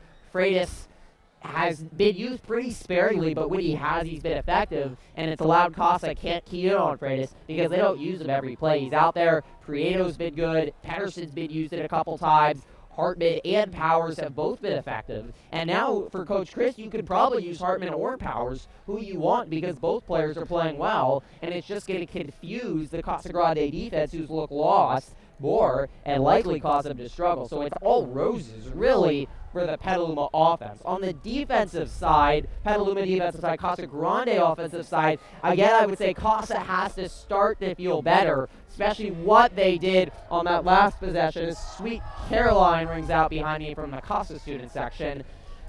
Excellent job on that final possession. Casa using the clock. Looked like only a minute left. We didn't think they were going to be able to score. Petaluma had scored with a minute left, but Casa able to respond with that late touchdown. Borsarge looked a lot more comfortable and confident in that final drive, and he's a player that we mentioned a bunch of times. He's thrown for over 1,000 yards this year. Borsarge has a great arm, and he has a lot of wide receiver options, and it's a secondary that at times has been burned. I would expect him to look downfield a lot more and try to exploit this Trojan secondary, especially now that he has seemed to build some momentum and seems to be a little bit more comfortable out on the field. Petaluma defense has tried bringing a lot of pressure, and that worked for a lot of this. For the first quarter, forced interception. They have some tackles for losses. They've done a lot of blitz packages, and it's at times confused Borsarge, but they're going to have to try to mix things up again because it finally looked like Borsarge was calming down. They were also developing a little bit in the rushing attack as well, but we don't expect Casa to do a lot rushing the ball. Matt Herrera has gotten a little bit going. Not a lot. It's not a big part of the Casa offense. They want to spread it out, and Petaluma's got to make sure to limit them. Behind me, the Casa Grande Gauchos are making their way back out onto the field. We are a couple minutes away from the start of the second half, but Casa has to feel a lot better that they score that touchdown. And they were really outplayed in this first half by Petaluma, yet they're only down by 7 points. And they're also losing the turnover battle, and were also stopped at their own 1-yard line. So that helps. Petaluma, let's get back on the field if we can. Oh, can they see that? Okay. Petaluma offensively also has not punted, but they did have that incompletion in the end zone. Nick Ayers was a couple inches away from getting a toe tap down, and instead it'd probably be 21-7. Hartman just missed the tight end Ayers. It's only really 3 possessions. Here come the Petaluma Trojans back onto the field. We're going to let you listen on in as the varsity football team makes its way out every home game through this kind of tunnel of love through the student section.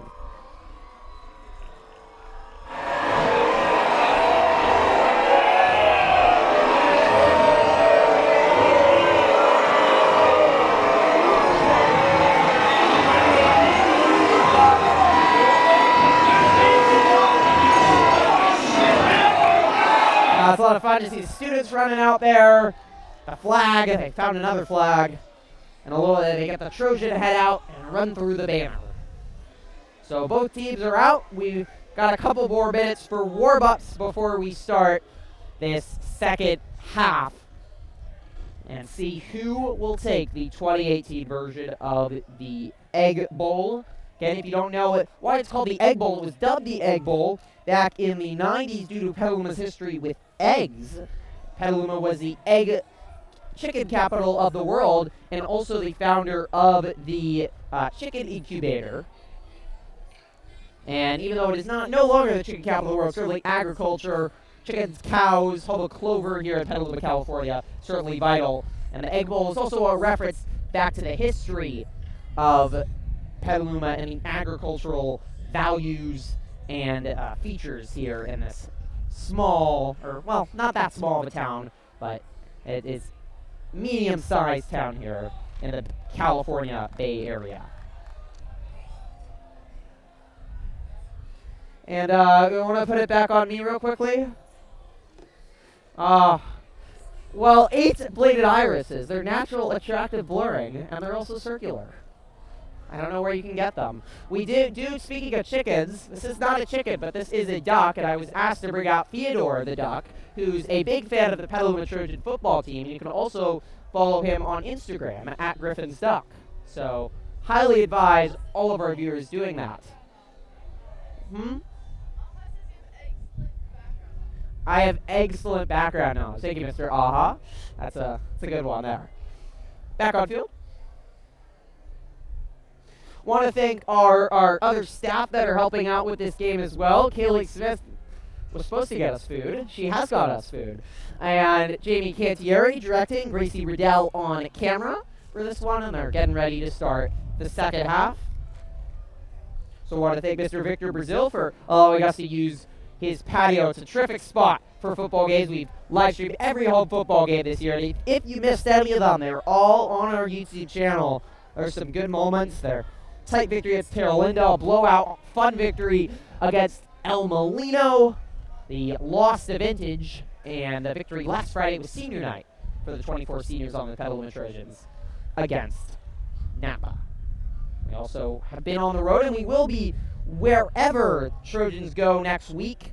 Likely going to be on the road. That's my personal guess. They're currently ranked 10th in NCS Division 3. Right now, the team in 7th is Acalanes, who interestingly Petaluma played last year in NCS. Potentially a rematch against the Dons, so the Dons won last night.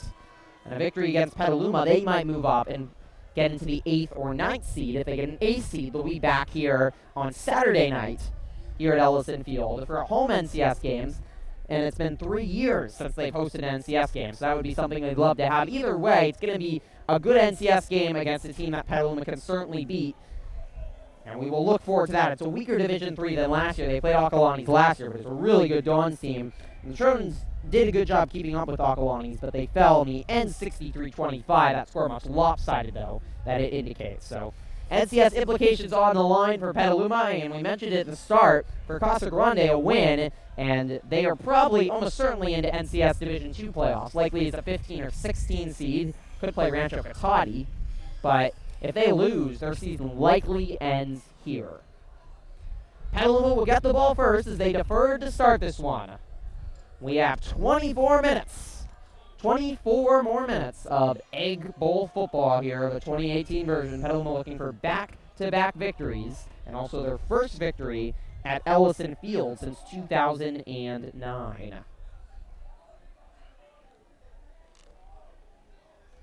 McKissick getting ready to kick it away.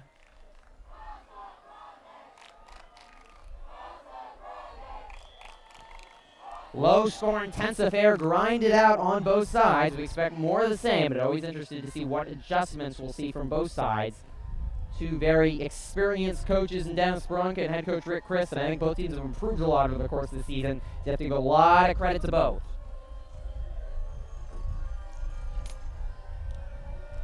Away we go, the second half, and it's a very short kick. McKissick might have miskicked that. Max Shattuck fields it well at the 40. Always dangerous if that bounces off your hands. Barely went 10 yards. And Petaluma's going to get a good field position. Oh, it was a false start. And they're going to tack on, I believe, they're going to re-kick it. So false start, that kick never happened. They'll re-kick it, which actually favors Casa. They'll get an opportunity to boot it deep again. The Gauchos 3-6 overall, but 3-2 in the VVAL. Petaluma also 3-2 in the VVAL. The winner will finish third alone in VVAL. Turned out being a neat Vine Valley League. Vintage will finish undefeated, 6-0. American Canyon finishes 5-1 after they beat Justin Siena last night. The winner here will finish 4-2 in third. The loser will be 3-3. Sonoma Valley finishes 2-4 in fifth. Justin Siena 1-6. And Napa finishes winless. 0-6. So Sonoma 1-5.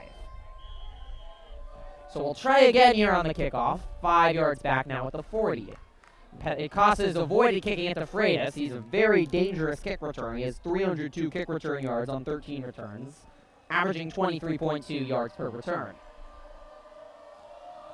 Take two. It bounces off Pomey's arms, and it was a struggle for Petaluma to get on it. Pomey eventually got back on it. And Petaluma will start at the 45.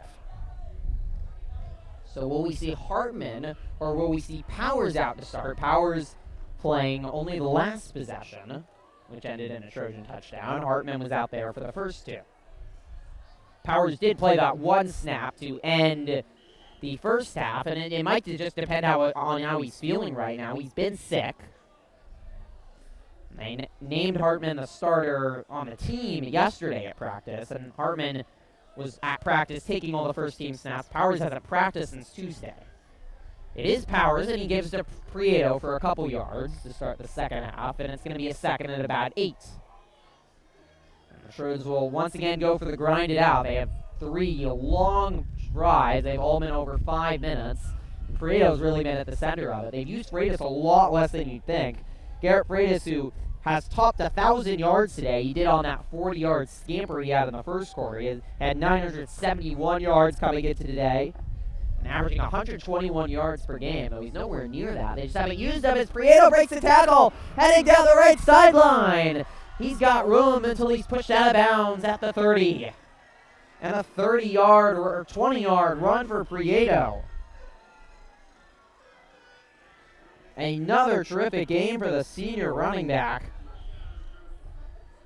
We also have some halftime stats for you, and it's certainly been Prieto that has been grinding it at 82 yards on 13 rushes. Freitas has 71 yards on 6 rushes.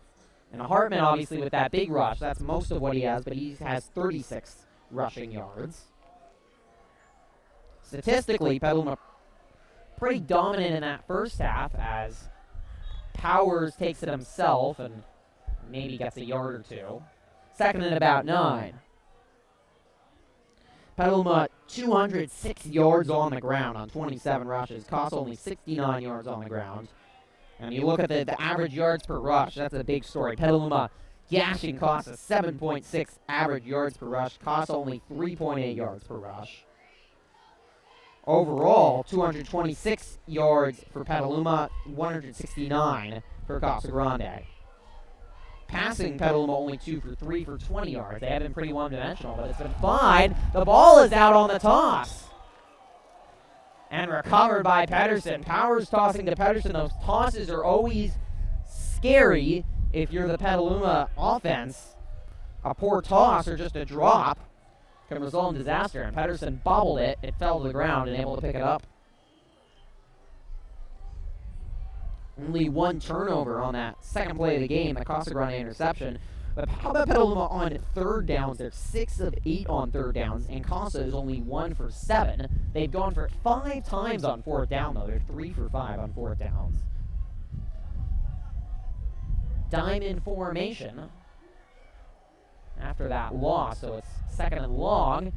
Prieto out in the flats, going to get a lot of that yardage back. Nice rolling out play by Powers. His arm looks fine. And he's been directing this Petaluma offense comfortably since he's come in. And as much as Hartman looked good, they'll certainly be excited to use him next year. But right now, you got to go with your senior quarterback in the Egg Bowl. He did play in the Egg Bowl last year in the 2014 victory for Petaluma. He was pretty much rotating time with Justin Wolbert by that point in the season. Powers and Wolbert got equal playing time. So 3rd down and a couple.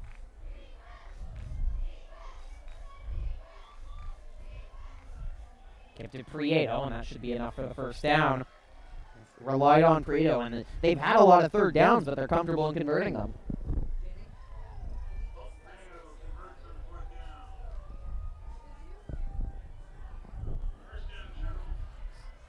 So the Trojans convert as they move deeper into the Casa red zone, and it's going to be 1st and 10 from, I'm not at a good angle here. 1st and 10 from the 12 for Petaluma.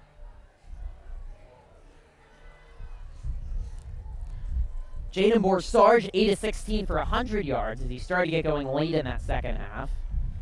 Again, it's Prieto up the middle, and he has a couple. Carson Kerrigan was the big play And the big target for Borsarge, 3 catches, 42 yards for Kerrigan, and Herrera on the ground did not do a lot. 7 rushes for 26 yards. 2nd and 8 for the 2-yard pickup as the Trojans move into the 10. One split out to the right, one to the left, and it's Freitas in the backfield. He hasn't gotten a carry yet. Costa jumped. Offsides on the Gauchos, and the Trojans will get a 3-5 yards. That's a big help just to run down the throat of Casa Grande like they did on their first touchdown. It's just been another classic Petaluma drive out of the locker room here. They have run their offense effectively. Alec Johnson leads the Casa Grande defense with 6 solo tackles, 5 assisted. Pomey, the senior linebacker, has done a good job. 3 tackles and 2 more assisted. Freitas picks up a few. It's going to be 3rd and short.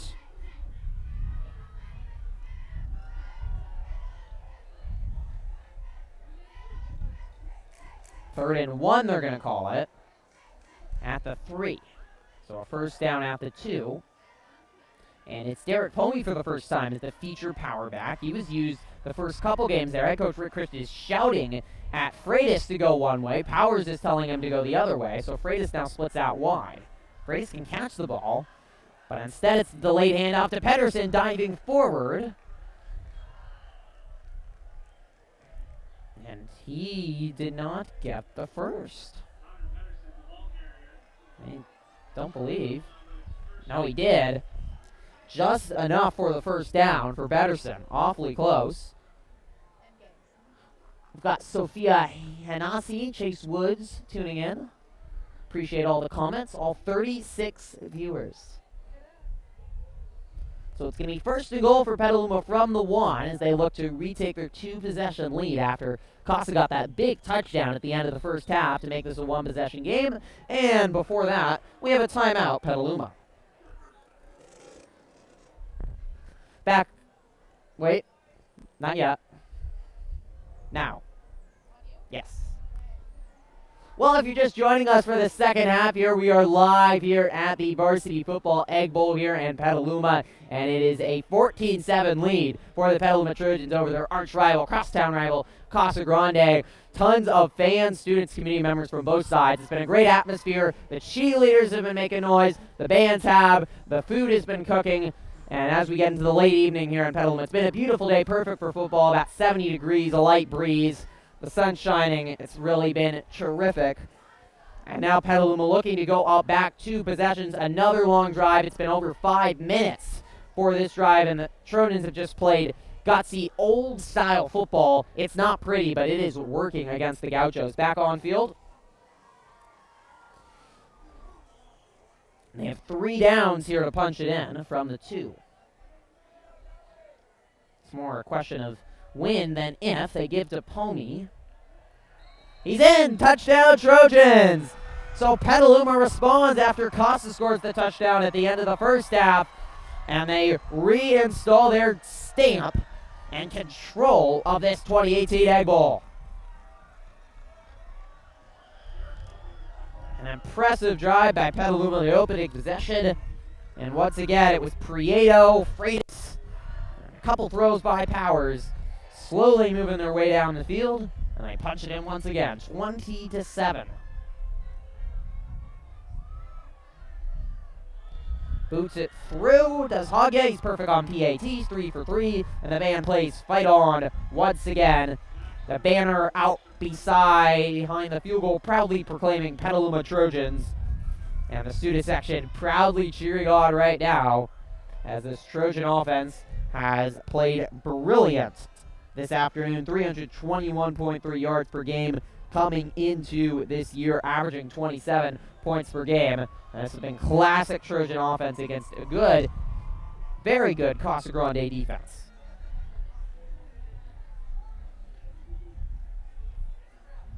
So we'll see the Casa Grande offense for the first time in this second half, and they're going to need to respond. And right now it feels like they need a turnover or a spark because Petaluma has taken the momentum right back from Casa Grande after that late touchdown. And one thing that head coach Dennis Brunk of Casa said before the game is the key would be to keep Petaluma's offense off the field, and they have done the opposite of that. It has been ball control, long drives, long possessions, and the wearing down of the Casa Grande defense. And I think exactly what head coach Dennis Brunk feared for his Gauchos. For Petaluma, head coach Rick Christie wanted a complete game, and they certainly played close to that. And he was also worried about the passing attack at Casa, and the defense has totally slowed down Jada Borsarge for the most part. Agya with a little bit of a longer kick. And again, great coverage downfield, and Casa Grande will start at the 32-yard line. Rashad Nixon, the junior wide receiver, on the return. Two experienced teams.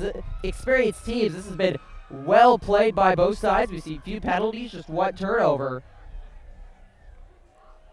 And the better football team is going right now looks like they're going to win this game. You never know, though, in a rivalry game. For Casa Grande, you got to stay in there and not panic. They just need one spark to turn around this game. We thought maybe the touchdown at the end of the half would be it. But the Petaluma offense responds, and Cole Powers has looked comfortable, even dealing with his sickness, and Hartman was at the controls for Petaluma early, did a good job. Nowhere to go for Herrera up the middle. This Petaluma defensive line has been all over the rushing attack. Kenny Alexander in on the tackle. He's been a big factor for the Trojans, also on the varsity basketball team, and first year ever playing football. He's really been a revelation on the defensive end. 6'4", 240 pounds. He's just so hard to block. Really adds to that physicality that the Trojans bring. Screen, and stumbling and falling, is Jordan Gramajo, who's another athletic player that can get a big play for Casa Grande, but they have not had too many of them tonight. Picks up a few, and it brings up a 3rd and 3. It might have gone the first if he hadn't fell down. And the Trojans jumped. Alexander jumped, but he got back. They're pointing at the refs, but if you don't throw a flag, then you have to go. And you can get back on side. If the ball is not snapped, you get back on side, and you don't trigger the offense to move. It's not offsides. Up the middle, Borsarge reaching for the sticks. It's close to the marker, and it is enough for the first down. Borsarge hasn't done a lot with his legs either. He's been quiet there, and that's certainly something that you would have wanted to involve, though they do not run a read option as they quickly snap it again to Herrera, hoping to catch the Petaluma defense off guard, but he's quickly brought down. Borsarge with 385 rushing yards coming into today. And a Trojan defense that's been up and down. And we asked at the beginning of the season, the beginning of this broadcast, what defense would we see for Petaluma? The defense that was gashed by Justin Siena and El Molino and Santa Rosa and run over by Vintage, and struggled in the second half against Napa, the team we saw in the first half against Napa, where they shut out the Grizzlies, slowed Sonoma Valley, played well against American Canyon, and we've seen that second defense. That's the good defense for Petaluma. It's Jekyll and Hyde, really, for Petaluma defense. Comeback route to McHale right at the sticks. And that will move the sticks again. Gianni Johnson forces them out. Borsarge throwing a pretty ball right now. Casa moving their way down the field.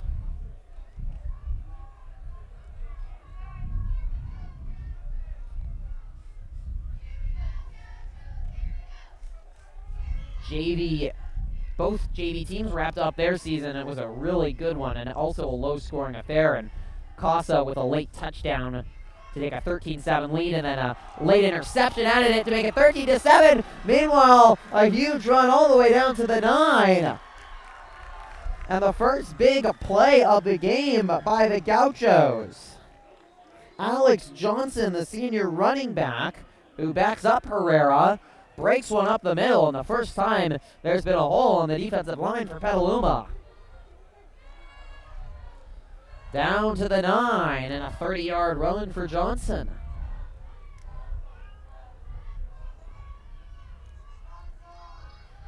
Screen to Gramajo. Good blocking by the Gauchos.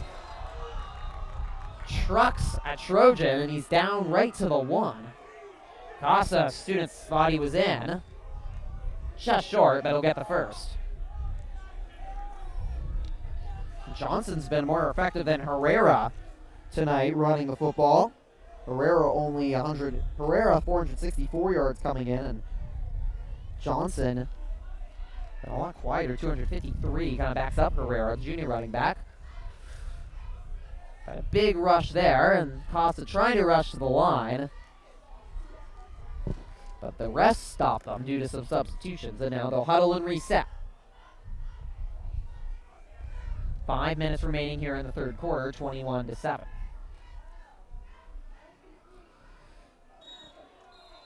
Gauchos are in, touchdown. So answer for answer here to start this second half. Alex Johnson, the big run. Gramajo punches it in, and it's 21-13. And both offenses are moving the ball down the field right now with ease.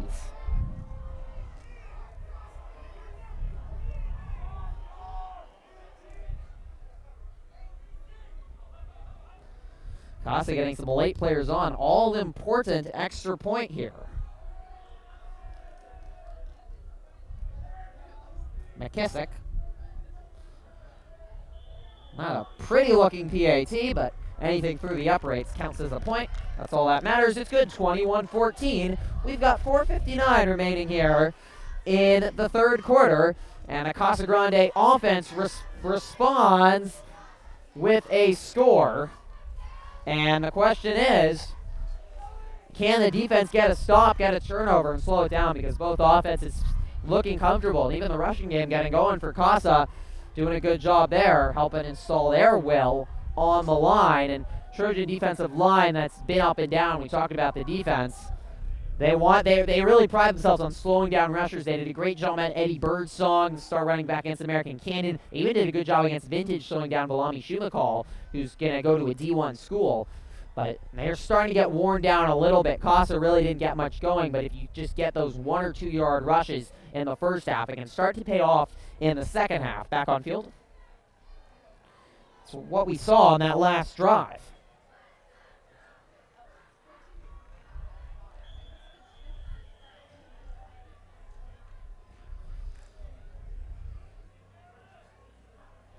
McKissick to kick it away. They've continued to avoid Freitas. Smartly so. You'd rather give up extra 10 yards to the Petaluma offense than risk a return for a touchdown. They kick to the other side of the field, but they kick it out of bounds. That's not what you want to do, and Petaluma will get to start at the 40. Poor kick by McKissick.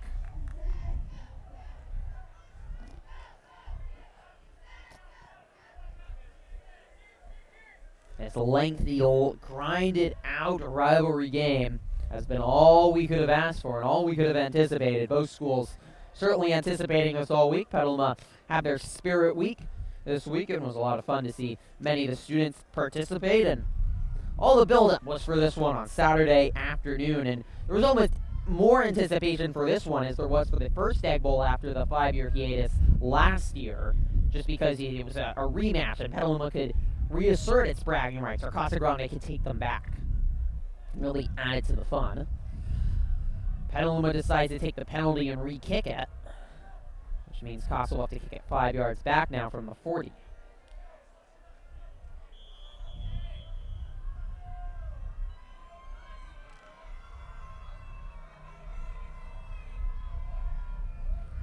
The band, Petaluma band, drum rolling as we get ready to go.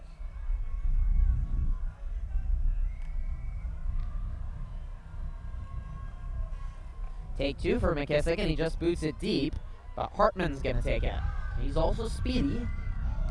Makes the man miss, and down to the 34, the re-kick turns out working out all right for the Gauchos. That's where the Petaluma offense will start. They have not punted the football all game long. They've been stopped on 4th down once, and that saw the end of the half.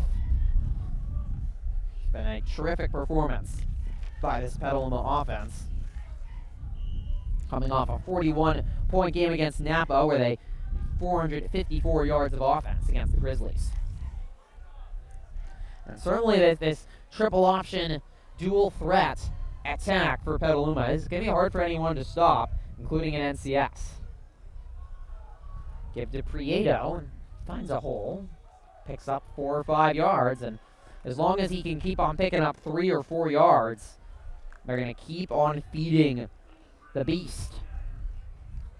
As you can just move down the field that way, grind down the clock, and keep the ball out of Jaden Borsarge and the electric Casa Grande offense.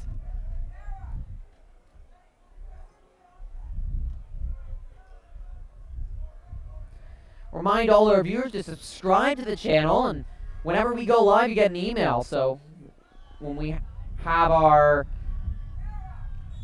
as Powers goes forward for a first down on the QB run, 6 yards, we have the winter sports season coming up. Varsity basketball, girls basketball team, our first live stream will be right before Thanksgiving for that one, as they certainly have a shot at a VBAL title, the girls basketball team. Boys basketball team a little bit younger, but they should have some fun players as well. And the wrestling team will be also looking for a league title after winning SCL last year. Their first league meet in late December is the toss to Freitas, and that's just looks like it's enough for the Sticks again.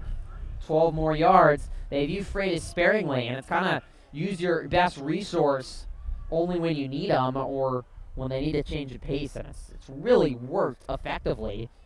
They've used them a lot less than they have in the past in this one.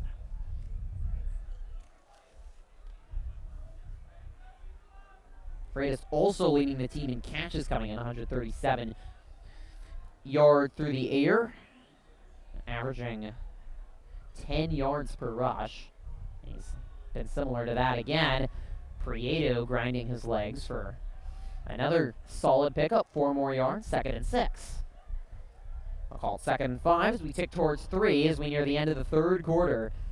From beautiful Steve Ellison Field of the Egg Bowls, the sun's starting to slowly set, and we move into Saturday evening, and not a seat to be had anywhere, whether in the bleachers and the stands. And some have even set up on the grass hill on the home side. It's also a fine perch to watch this one.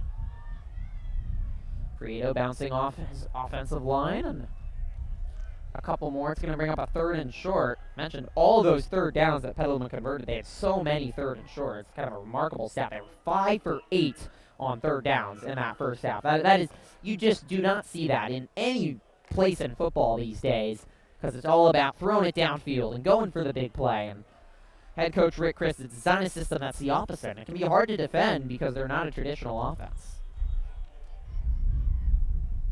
Coach Rick Chris also looking for his 2nd Egg Bowl victory, lost when he took over in 2010. And the game ended after the 2011 season with some ugly incidents. Both those games were lopsided Casa Grande blowouts. That didn't help, and it helps that both teams are a lot more equal now when they play. And besides a couple of footballs being thrown at me, and did also see both flags being run around the track, it got a little tense then. But besides that, and especially on the field, we have not seen any incidences. Powers avoids an incident with a good read option and a take to the left side behind his left guard Nick Sambita on all SCL last year for another first down. And there is no answer right now on this Casa Grande defense for this Petaluma offense. Head coach Rick Chris got his 50th victory last week against Napa in his career here at Petaluma. He's 50-35 overall. His 9th season now with the helm. It's an end around Pedersen that worked in the first half for a first down, but this time he has stood up by certainly a frustrated Casa defense. Walsh in on the tackle, and you have to be very frustrated with the Casa Grande defense. They really battled hard. They fought. They've avoided the big play, something that the Trojans can do, but they've just been worn down. It's like they're an orange getting slowly and painfully beaten to the pulp. And Powers Continuing to manage this game so well as he has most of the year. Freitas cutting back.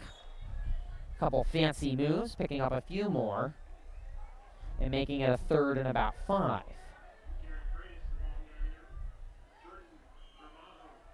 Gramajo in on the tackle. Him and Krapisky, the 2 leading tacklers on the year for Casa Grande.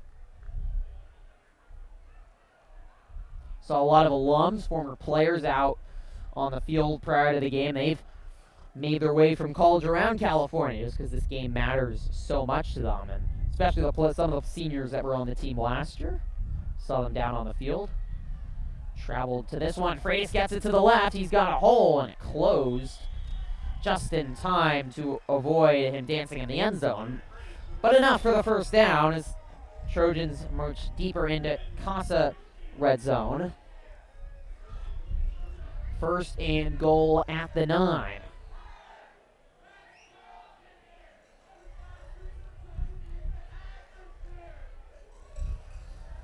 Someone in the Petaluma student section trying to sing. It's not great sounding, but so far this Petaluma offense is singing beautifully. 21-14 with Petaluma threatening. We have 12 more minutes to decide the Egg Bowl winner. Petaluma and Casa Grande coming down to the final quarter here from Steve Ellison Field. We're going to let you listen into the band at this quarter break, and we'll be back right after this.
So start of the 4th quarter here. You're the Petaluma High School band. Excellent job throughout the game.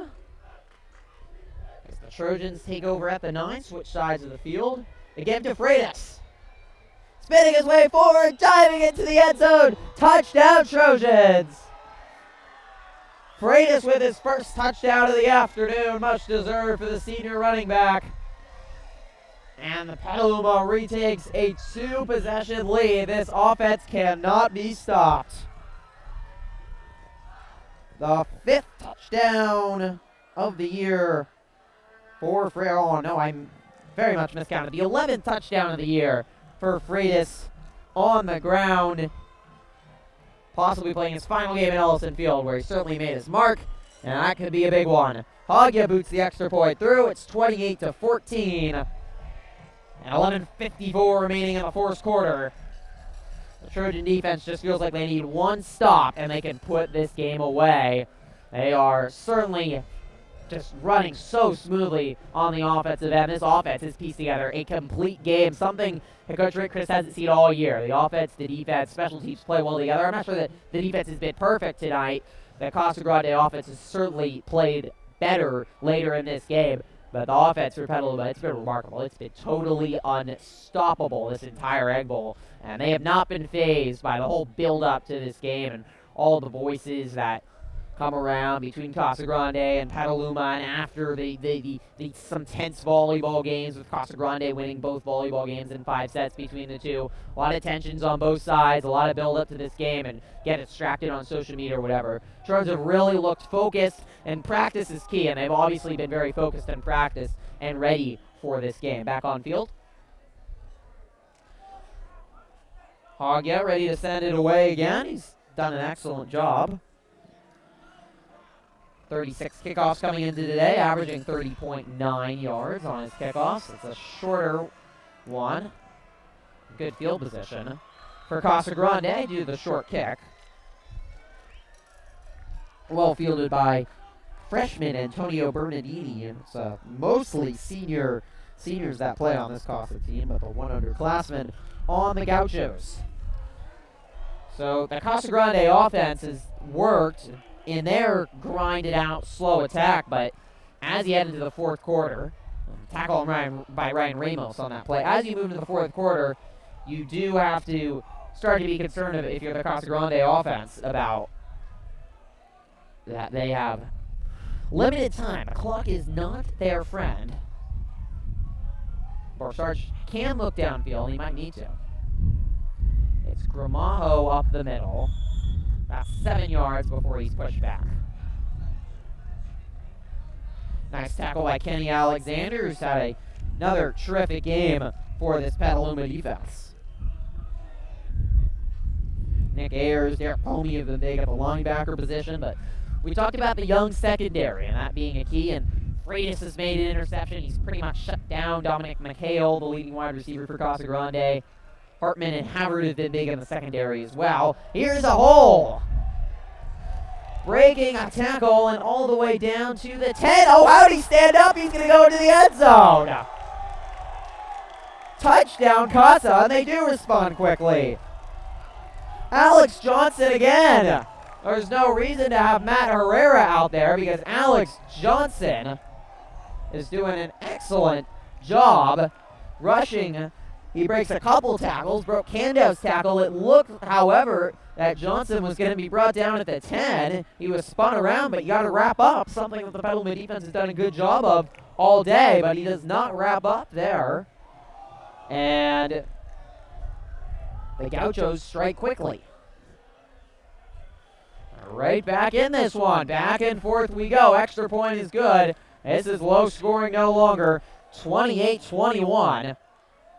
And the pressure goes right back to the Petaluma offense, who will blink first in this rivalry game. Feel free to keep all the comments going on the live chat. We'll try to get to them. You can like this video and check out all of our other football videos. All the Petaluma football coverage will be up for the rest of tonight, but it will be coming down at the end of the night, and the Egg Bowl will be up until tomorrow night. And then those will be back up on Thursday, but NCS teams don't always like to share film, so we are taking all Petaluma football film down for precautionary reasons. So if you want to check out any of the other football that we've covered over the course of this year, check it out, of course, years past, or the volleyball games we've been to. Petaluma volleyball team wrapped up their season. That's all on our YouTube channel as well. The Petaluma student section has been rocking all night long, or all afternoon long. As Casa gets ready to kick it away.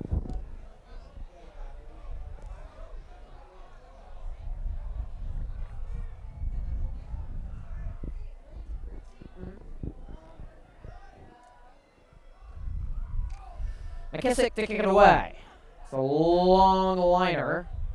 Yeah, I do. Hartman looking for a hole. Excellent tackle. Hartman dangerous, but Chris Solis comes and makes the tackle. It's in my bag.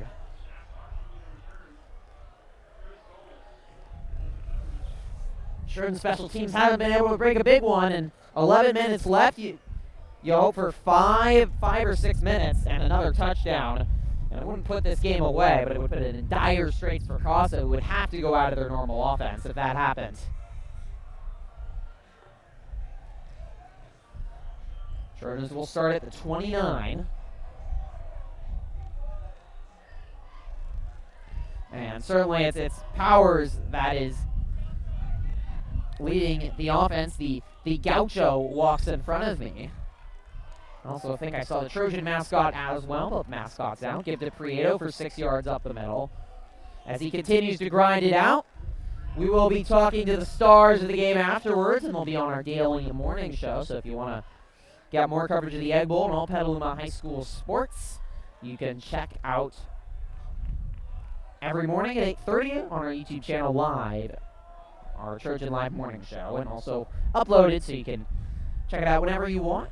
Also get some Youth Sports Network highlights, so if you haven't seen the whole game and don't want to rewatch it, we'll have full highlights on Youth Sports Network up tonight as well. Sonoma County's professional high school sports broadcasting station. Prieto again for 3 more yards, and it brings up a big 3rd and 4.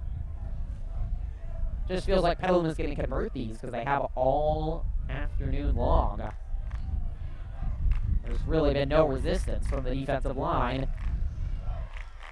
The green and gold. Freitas is the back. Only has 1 big rush today. It was a 30-yard rush in the first quarter. I might have not gotten there. Hole closed quickly.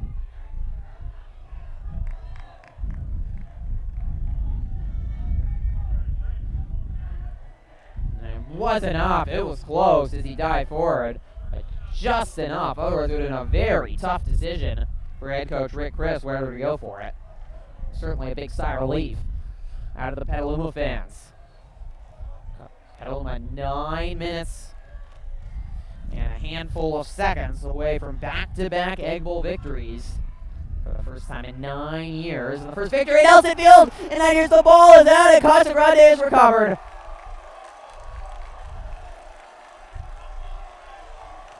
We talked about a play that could turn around this game, and we might have just seen it. Matthew Murphy, the senior captain, on this Casa Grande defense, rips the ball out of Garrett Freitas' hands. He fumbled twice against Napa, and a huge turnover in the student section for Casa Grande, making noise, and their offense gets right back out there against what has to be now a tired Petaluma defense. Screenplay. The Trojans have done an excellent job on screens all afternoon long, only a few on that. But turnovers are even now, and a huge turnaround play by the Gauchos. It's the last thing you could afford, but certainly, defensively, the only way they seem to stop this Petaluma offense was the turnover, and that's just what they have done. 2nd and about 9. Johnson, who scored the touchdown last drive, is stood up. Alexander in the backfield for the tackle for loss. Ayers in as well, who's had another huge game leading the linebackers. The 6,200-pound senior leads the team in tackles. 3rd down and about 9, and Borsarge is going to air it out here. As Trojan secondary might be the difference. Thought they would be at the beginning of the game. They're going to be tested here, or they're not going to need to be as Ayers brought him down. Borsarge is able to get it away. That is a forward pass, but Nick Ayers in the backfield will bring down Borsarge.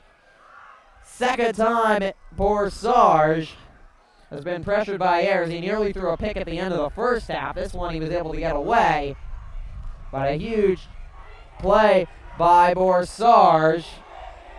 By Ayers, making the tackle. Refs are having a conversation, but it was clearly a forward pass. And it's going to bring up a 4th down that you have no question but to go for if you're Casa Grande with 8 minutes remaining. Now,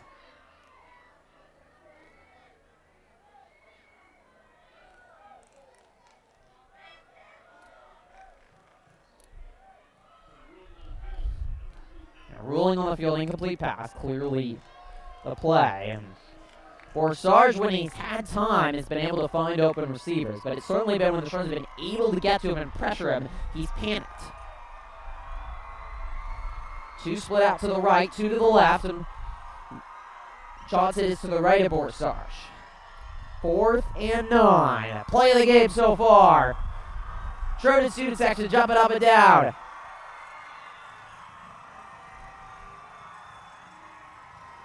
Borsarge has a man for the first down.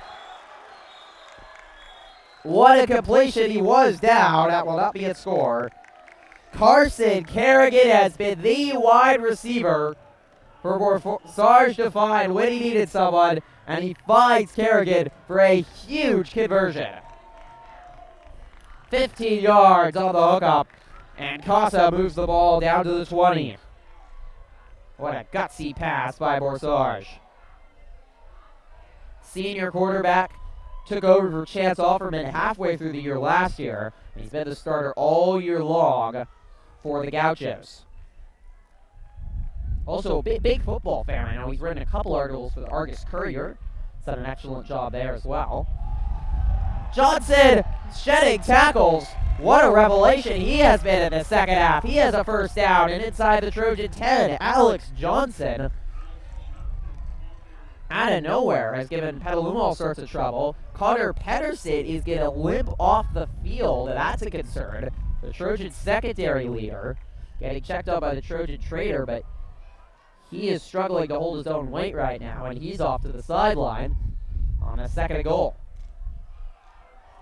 Borsage looking to take it himself. What a move out wide. He dives for the pylon. He's not in, though. No, now he's in. A very late signal. A climactic decision, but he is in. Touchdown Gauchos, and they are an extra point away from tying this game up for the first time since it was 0-0. What an athletic move by Borsage. That was a pro quarterback move. Getting out of the pocket, racing around, making a couple Trojan defenders fall down, and an excellent job to reach inside the pylon for the score.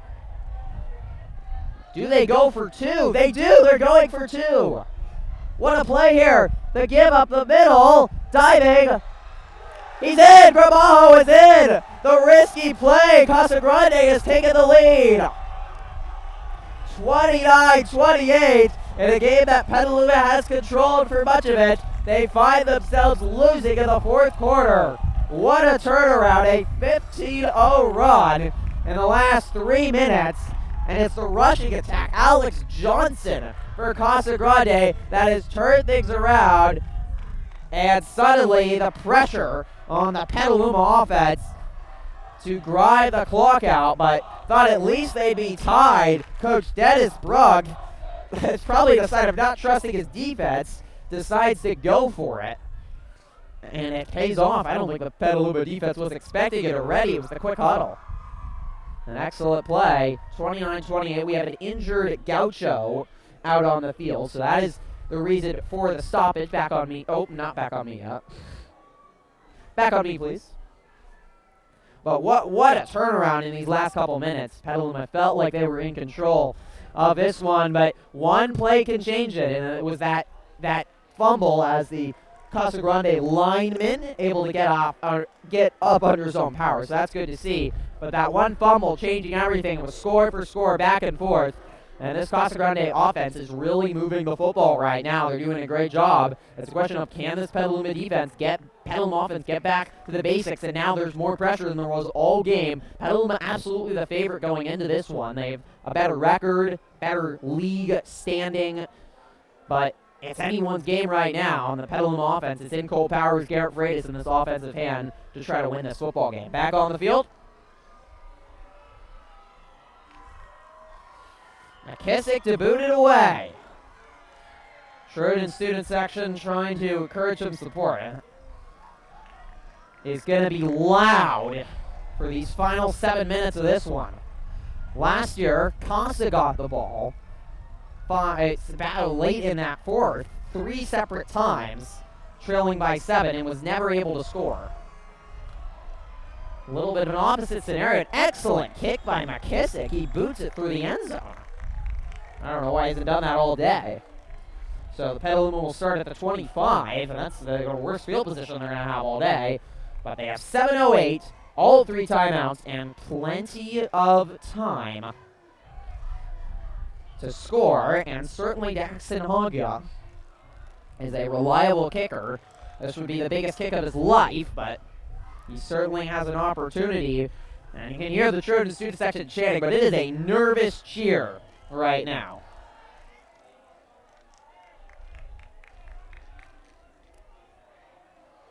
My goodness, what a ball game this has been. Sit back and relax and enjoy these final 7 minutes. This has been a long game as well. You know the defenses have to be tired at this point.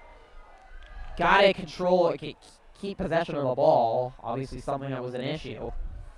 And cost Petaluma the last possession. It is Freitas who fumbled last possession. 3 yards and right back to the attack. They're not going to go away from the grinded out up the middle. Triple option dual threat that head coach Rick Chris likes. Just because they're trailing.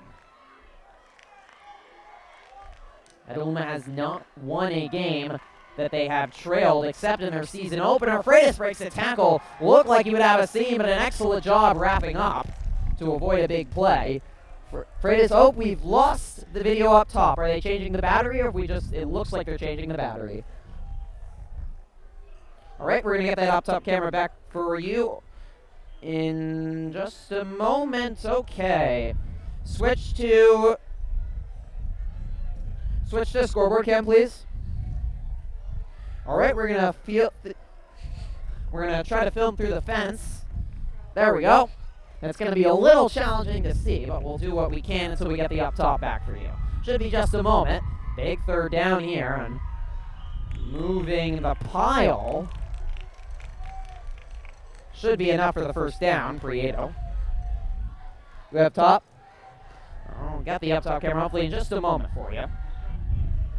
A hard far run by Prieto. We've gone under 6 minutes.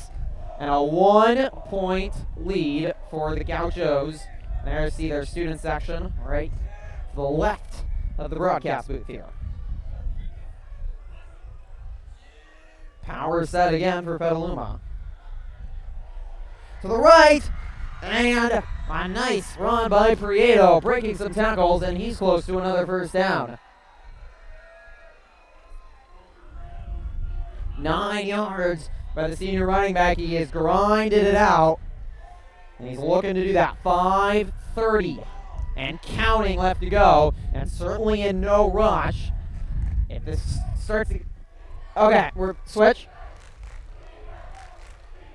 All right, we're back up top, and certainly if we do get later in this game, you start to look at timeouts. Freitas down the sideline, and he's got more.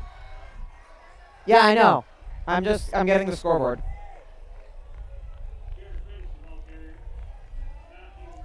Can you fix this, Kaylee? Get it on the scoreboard. Thank you.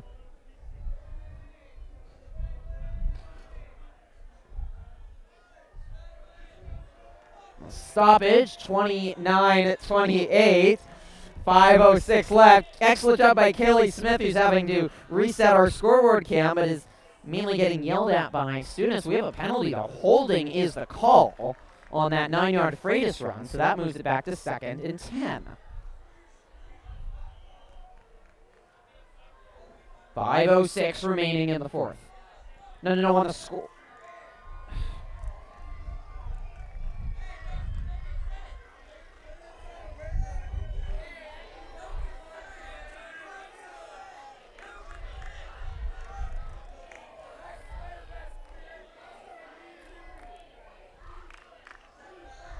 Second and 10. Powers has Prieto wide open in the flat. Down the sideline, breaks the tackle. Prieto still going all the way down to the 35. Colton Prieto on a long completion, and he took a big hit out of bounds. But the big senior gets up okay. That play has worked all day long for the Trojans. Wow.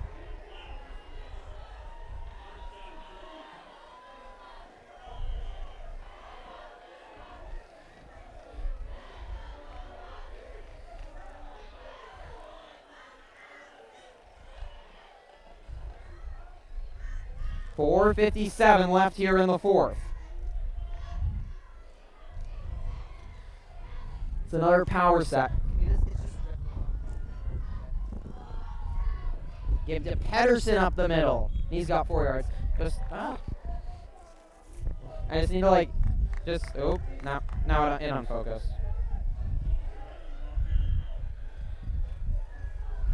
Well, we're trying to get that scoreboard cam fixed for you, but I can tell you the score. It's 4:30 and counting. 29-28. 2nd and 4. Diamond formation for Petaluma as they continue to wind down this clock. Prieto tries to go over the pile, not a lot of room. If you can't get it, then we can forget about it. 3rd and a few. Something the Trojans have done an excellent job of, converting 3rd downs.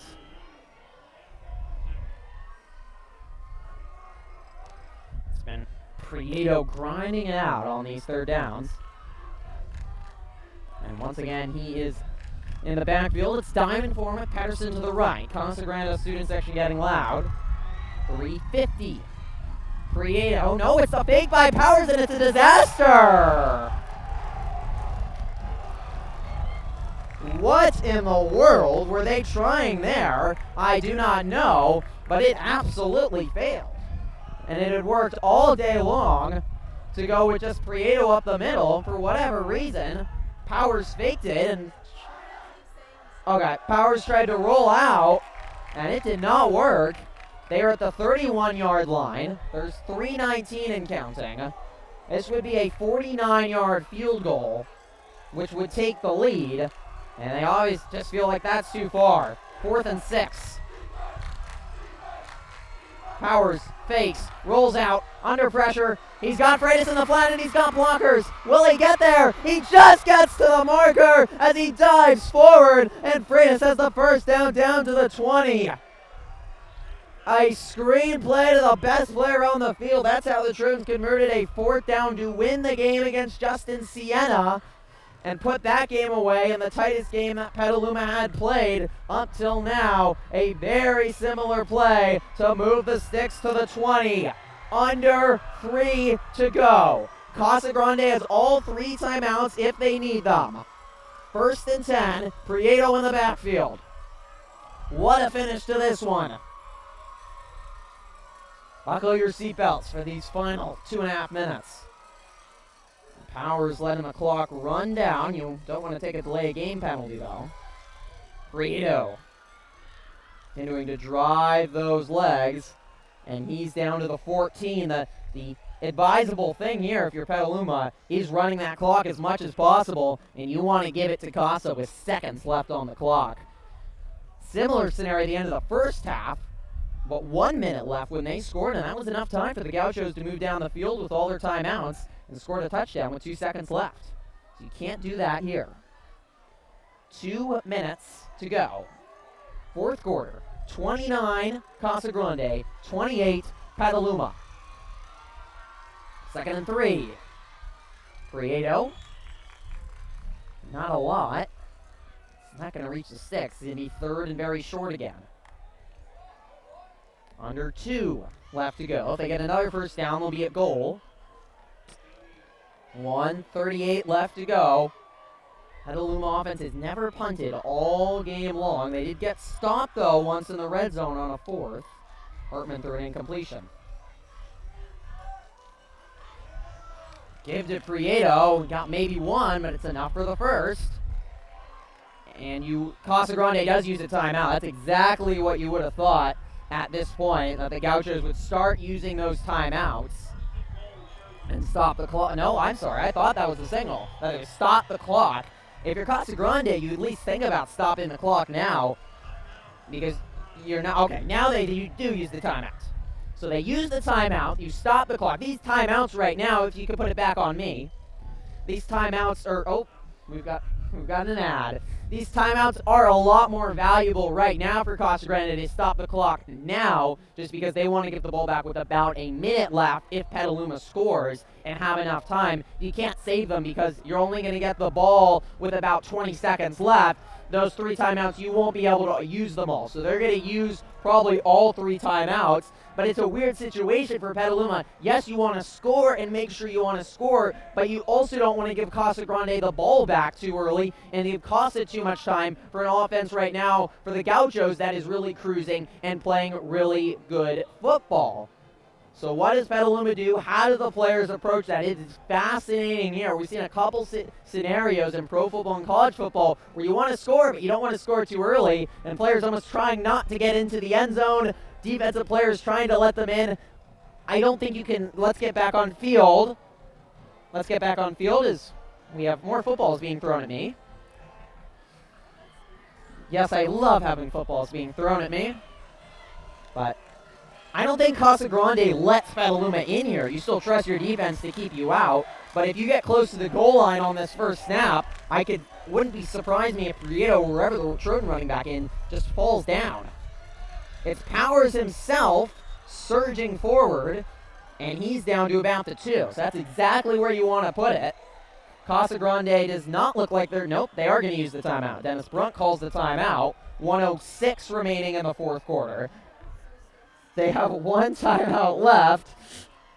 Everyone is stressed. You can hear the nerves on the Casa Grande side, the Petaluma side. Last year's game was certainly a stressful one. Casa Grande had 3 opportunities to score the tying touchdown. They turned it over twice and were stopped on 4th down in their final possession with 1 minute left. And Trojans took a knee to win 2014. This game has had a lot of similarities. It's been kind of low scoring in a way, but the offense has been dominant. They've just been gutsy and pulled out a victory and pulled out touchdowns. But that 2-point conversion by Casa Grande, the reason that they lead at 29-28, but that turnover, of course, turned around this game. Freitas ripped it out, and the Gauchos went on a 15-0 run. It's been another terrific drive by Petaluma, though, moving the ball downfield. But if Petaluma does win this game, remember that 4th down conversion from Powers to Freitas. Powers with a man in his face, throwing it out to Freitas, and credit to the offensive line for paving a highway for the score. Here we go. 2nd and goal from the 1. Give to Prieto. He's in. Touchdown Trojans. And Petaluma retakes the lead. 1:03 remaining in the fourth quarter. Petaluma is back in front. What a drive. Unbelievable. 34-29. Now if you're Trojans, you may as well go for 2. There is no use in just kicking an extra point. 5 or 6 points doesn't make a difference. But if they can get 2 back here, they can potentially, even if Casa scores, send it to overtime. Prieto in the backfield. Powers under center. Now Freitas and Pedersen will both go behind Prieto. Well, it's a fake. Looking in the end zone. What a play. It's Derek Pomey. 2-point conversion for Petaluma. That was excellently run. Casa expecting the run. And Powers rolling on out. He claims he was sick, but boy, he hasn't looked sick. And they find Nick Ayers, the tight end who nearly had a touchdown earlier with a huge 2-point conversion. It's a 7-point lead, 36-29. The Petaluma students and fans are going berserk. And with 1:02 remaining in the fourth, Casa Grande will have a similar chance to the halftime, about the same amount of time to score. One big difference, though, they had all 3 timeouts when they were able to go down the field and score. Here, they only have 1 timeout. Back on me, please. So 1 timeout for Casa Grande. We'll see how the kickoff goes, but boy, they've run the ball well without Johnson. Borsarge just look comfortable, and when the line has protected him, Casa has moved down the field. They have plenty of time to tie this game up and potentially go for 2 and win it if they get there. Coach Dennis Brunk is really playing very aggressive right now in his play calling. I wouldn't be surprised if Casa does score as they go for 2. Let's head on field. Appreciate everyone tuning in. We have 55 viewers tuning in right now. Alex Dodd is tuning in. It's a pleasure to have you for the end of this 2018 Egg Bowl. Trojans trying to win back-to-back Egg Bowls since 2008-2009, and their first Egg Bowl victory at Steve Ellison Field since 2009. Casa Grande trying to retake the Egg Bowl that they last won in 2011. It's a short kick. It sits on the ground for a long time and then it hit very hard at the 27. My goodness, what a hit. Matt Herrera picked up the football, but he got a punishing hit. Prieto was in the area, as was Ryan Ramos. Special teams has been excellent tonight for Petaluma, and it's not great starting field position for the Casa Grande offense. They'll spot the ball at the 28-yard line. 72 yards for Casa Grande to go to try to tie up this game. Try to retake the Egg Bowl. They won in 2010, 2011 before we went on a 6-year hiatus and returned last year. Trojans won in a thriller, and this has been another all-time classic at Steve Ellison Field. Borsarge will run it himself. He's got room up the middle. He breaks a tackle. Look out! Borsarge is going to head to the sideline, but a huge gain for Jaden Borsarge. He looked like he had 7 or 8 yards, and then somehow kept on moving his legs. They didn't bring him down. The linebacking has been so good for Petaluma all day, but there, they could not tackle Borsarge, who's so athletic with his legs, and just like that, Casa Grande is in business. 50.8 left, and Derek Pomey slow to get off the field with his helmet off. He's limping. He's the defensive captain, one of the great leaders on the Trojans. I was watching a little Petaluma practice yesterday, and he was very loud and talking to the whole team. He's one of the great leaders. So he stumbles off the field. And Petaluma will hope that he returns, but that means that we'll have to get someone else out there for him. Both student sections trying to encourage their squads. Casa sets up shop at the 44 now, 1st and 10. 50.8 seconds left. 36-29, Petaluma leads Casa Grande. Pressure, it's a fluttering pass incomplete. Pressure is brought. The blitz has worked for the defense. Borsarge with a man in his face is panicked and did again. Pressure brought, and he just threw it wildly, lucky to get it away. Multiple Trojans in on the pressure. Herrera nearly actually made a short catch, but really better that it fell incomplete. It stops the clock with 43.9 seconds left to go. Johnson is to Borsarge's left. Johnson has certainly been good. Borsarge will fake it, takes off, and he's got a hole. Excellent tackle made down at the 31. And that will be enough for the first down. So that will stop the clock.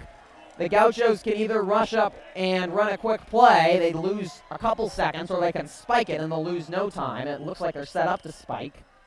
And they will clock it. They still lose a few seconds. 34.2 seconds left. 36-29. And Casa Grande at the 32-yard line. My goodness, if you missed any of this, the full game will be up on our YouTube channel. You can go back and watch any of it for the rest of the weekend. This place is loud. 1st and 10.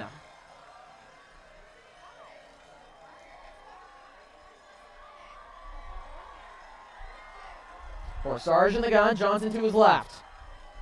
Audible called. Experienced senior quarterback. He's looking downfield and he's got a man!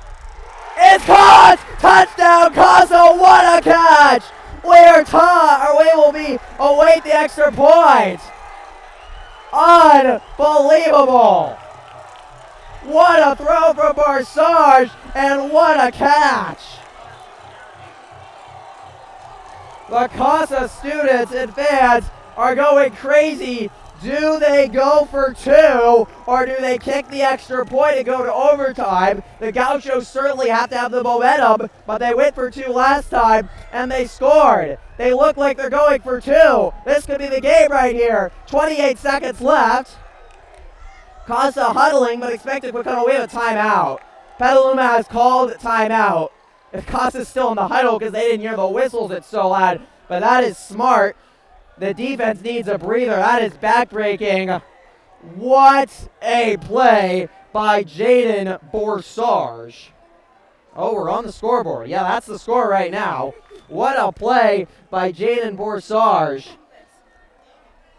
Down the field, and he beat Connor Pedersen, the best secondary player, over the top. But it wasn't horrible coverage. Doing an exceptional throw, a leaping catch in the corner of the end zone.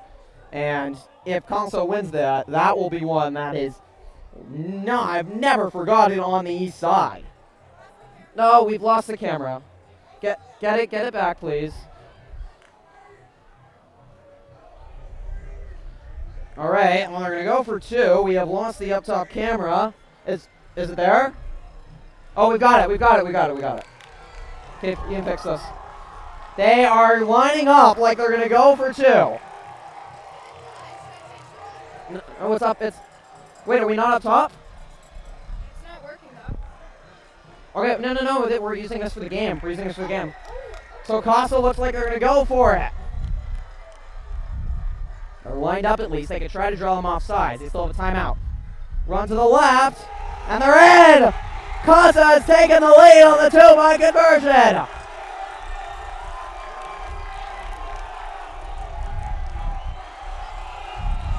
Unbelievable stuff here at Steve Ellison Field. 37-36. They go for 2.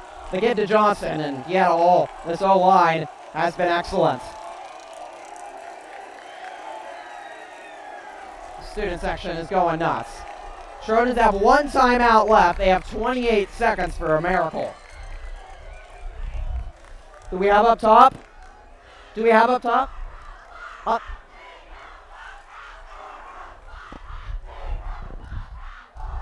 What is going on?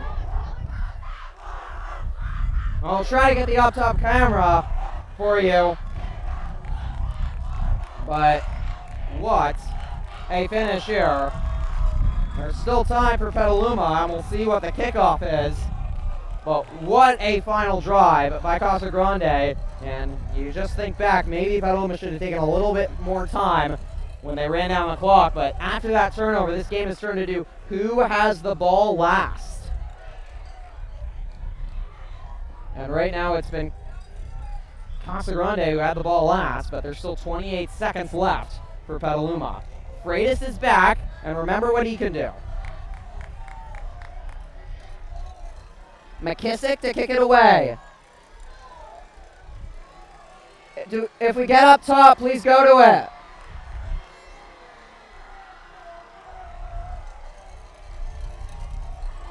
McKissick kicks it long. Havard fields it, and he'll receive it.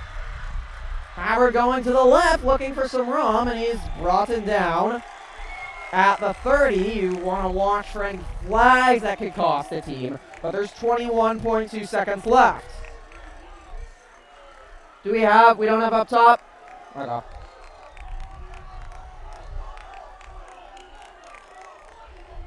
Petaluma will start at the 27. They have 2 timeouts. A first down will also stop the clock.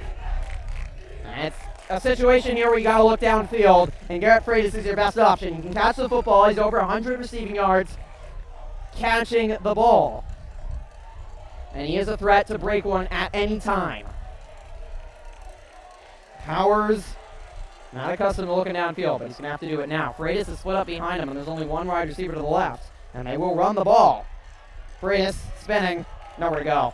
Going to have to use the timeout. That's 14.6 seconds left, too. That took up time, and it didn't do anything. I mean, I know that you want to give it to your best player, but I don't think running the football right now is the best option. So the Trojans will take a timeout. They have 1 remaining. You have to pass the football now. You cannot run the football. There's just not enough time. What a thriller this has been at Ellison Field, and it's gone to the point where whoever lost the game, it was going to be heartbreaking.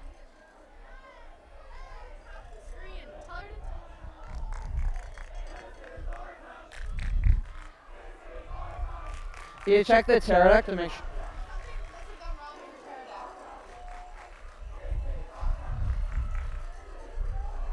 Oh, no.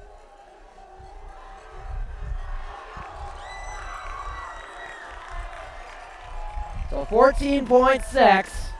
We're going to be on this cam for the rest of the game. 1 timeout left. Powers with time. Freitas in the flat. You got to get out of bounds here, and he does. There's only 9.5 seconds left. Out to the 39. If they can find a quick slant, possibly over the middle, you could possibly get it range for a Hogget field goal, but that's still about 30 yards away. That's going to be hard to do at 9.5. Your best bet is a sideline route here. You get about to the 50, and that's far enough that Powers can just throw it up in the end zone for a Hail Mary and a chance for a miracle.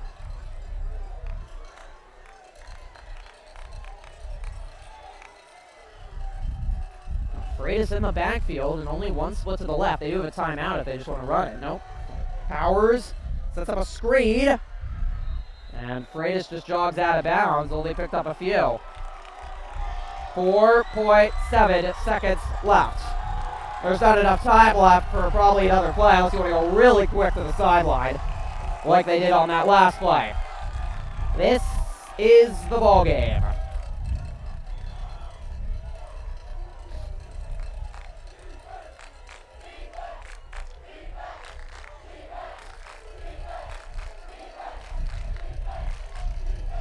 Riedo behind him. There is no running backs out there, or no wide receivers out there. And they take it to Freitas to sweep. There's no going to be time left. Freitas is down, and that is the ball game. Casa Grande will storm the field, and they win. The final score here from Steve Ellison Field. The Gauchos 37, the Trojans 36.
Yeah, hold on. Can you make sure I have audio, Kaylee? All right. Tonight, and good to see it end civilly as well. This Civilly. This is all you want. This is all you want in a high school football game between two rivals. And it was a thrilling game. And it was back and forth. It was whoever had the ball last. Can you put on? Can I see myself? Can you put it on OBS so I can see myself? Oh, I'm out of frame. Hello, friends. Heartbreaking though for Petaluma to lose it because it also felt like they were in control of this game, really until that Garrett Fritz goal. And that Yeah. changed the game.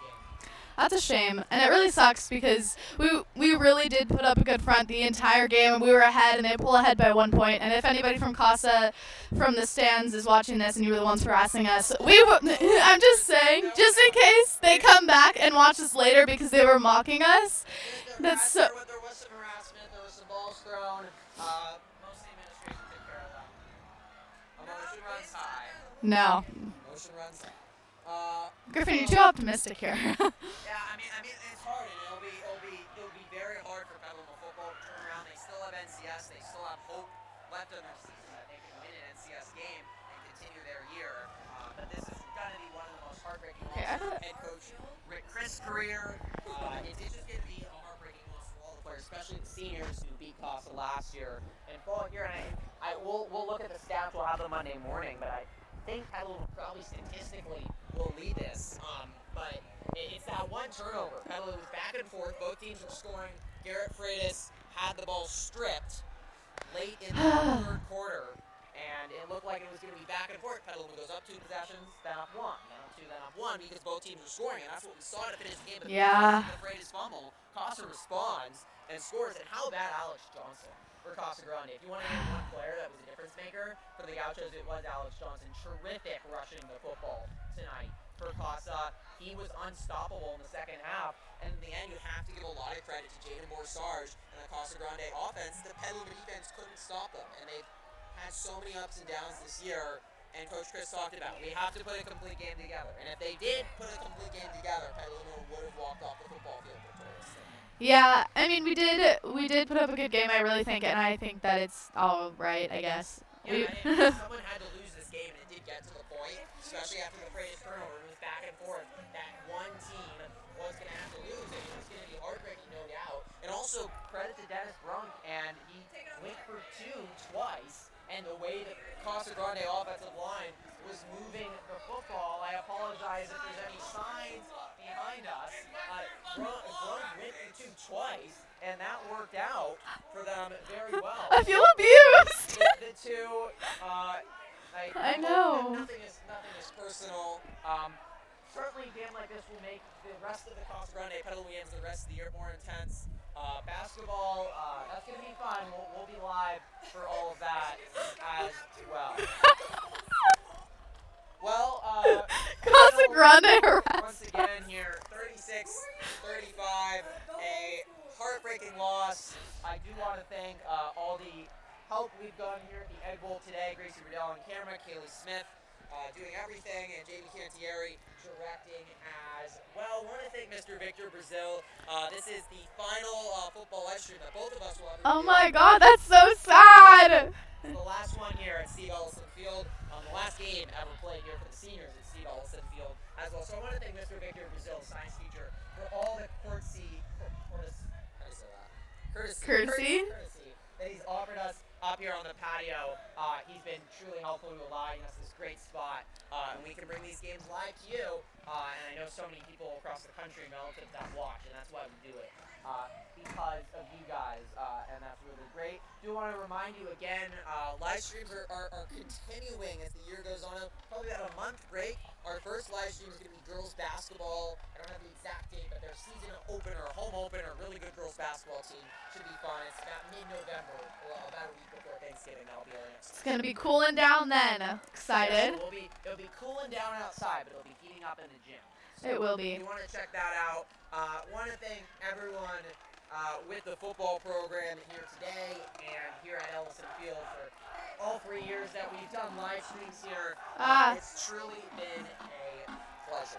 You know what we could do to keep warm? Burn all these footballs they threw at us. You're going to have to figure out what to do with the Casa Grande footballs that have been thrown at us. Well, I think that's going to do it here. Final score, Casa Grande 36, Petaluma 35. It's Casa Grande takes back the Egg Bowl and an absolute classic here at Steve Ellison Field this afternoon. For Kaylee Smith, Gracie Rudell, I'm Griffin Epstein. I'm Jamie Cantieri. That's going to do it. So long, everyone. Thanks for tuning in. Can you stop the recording, Kaylee?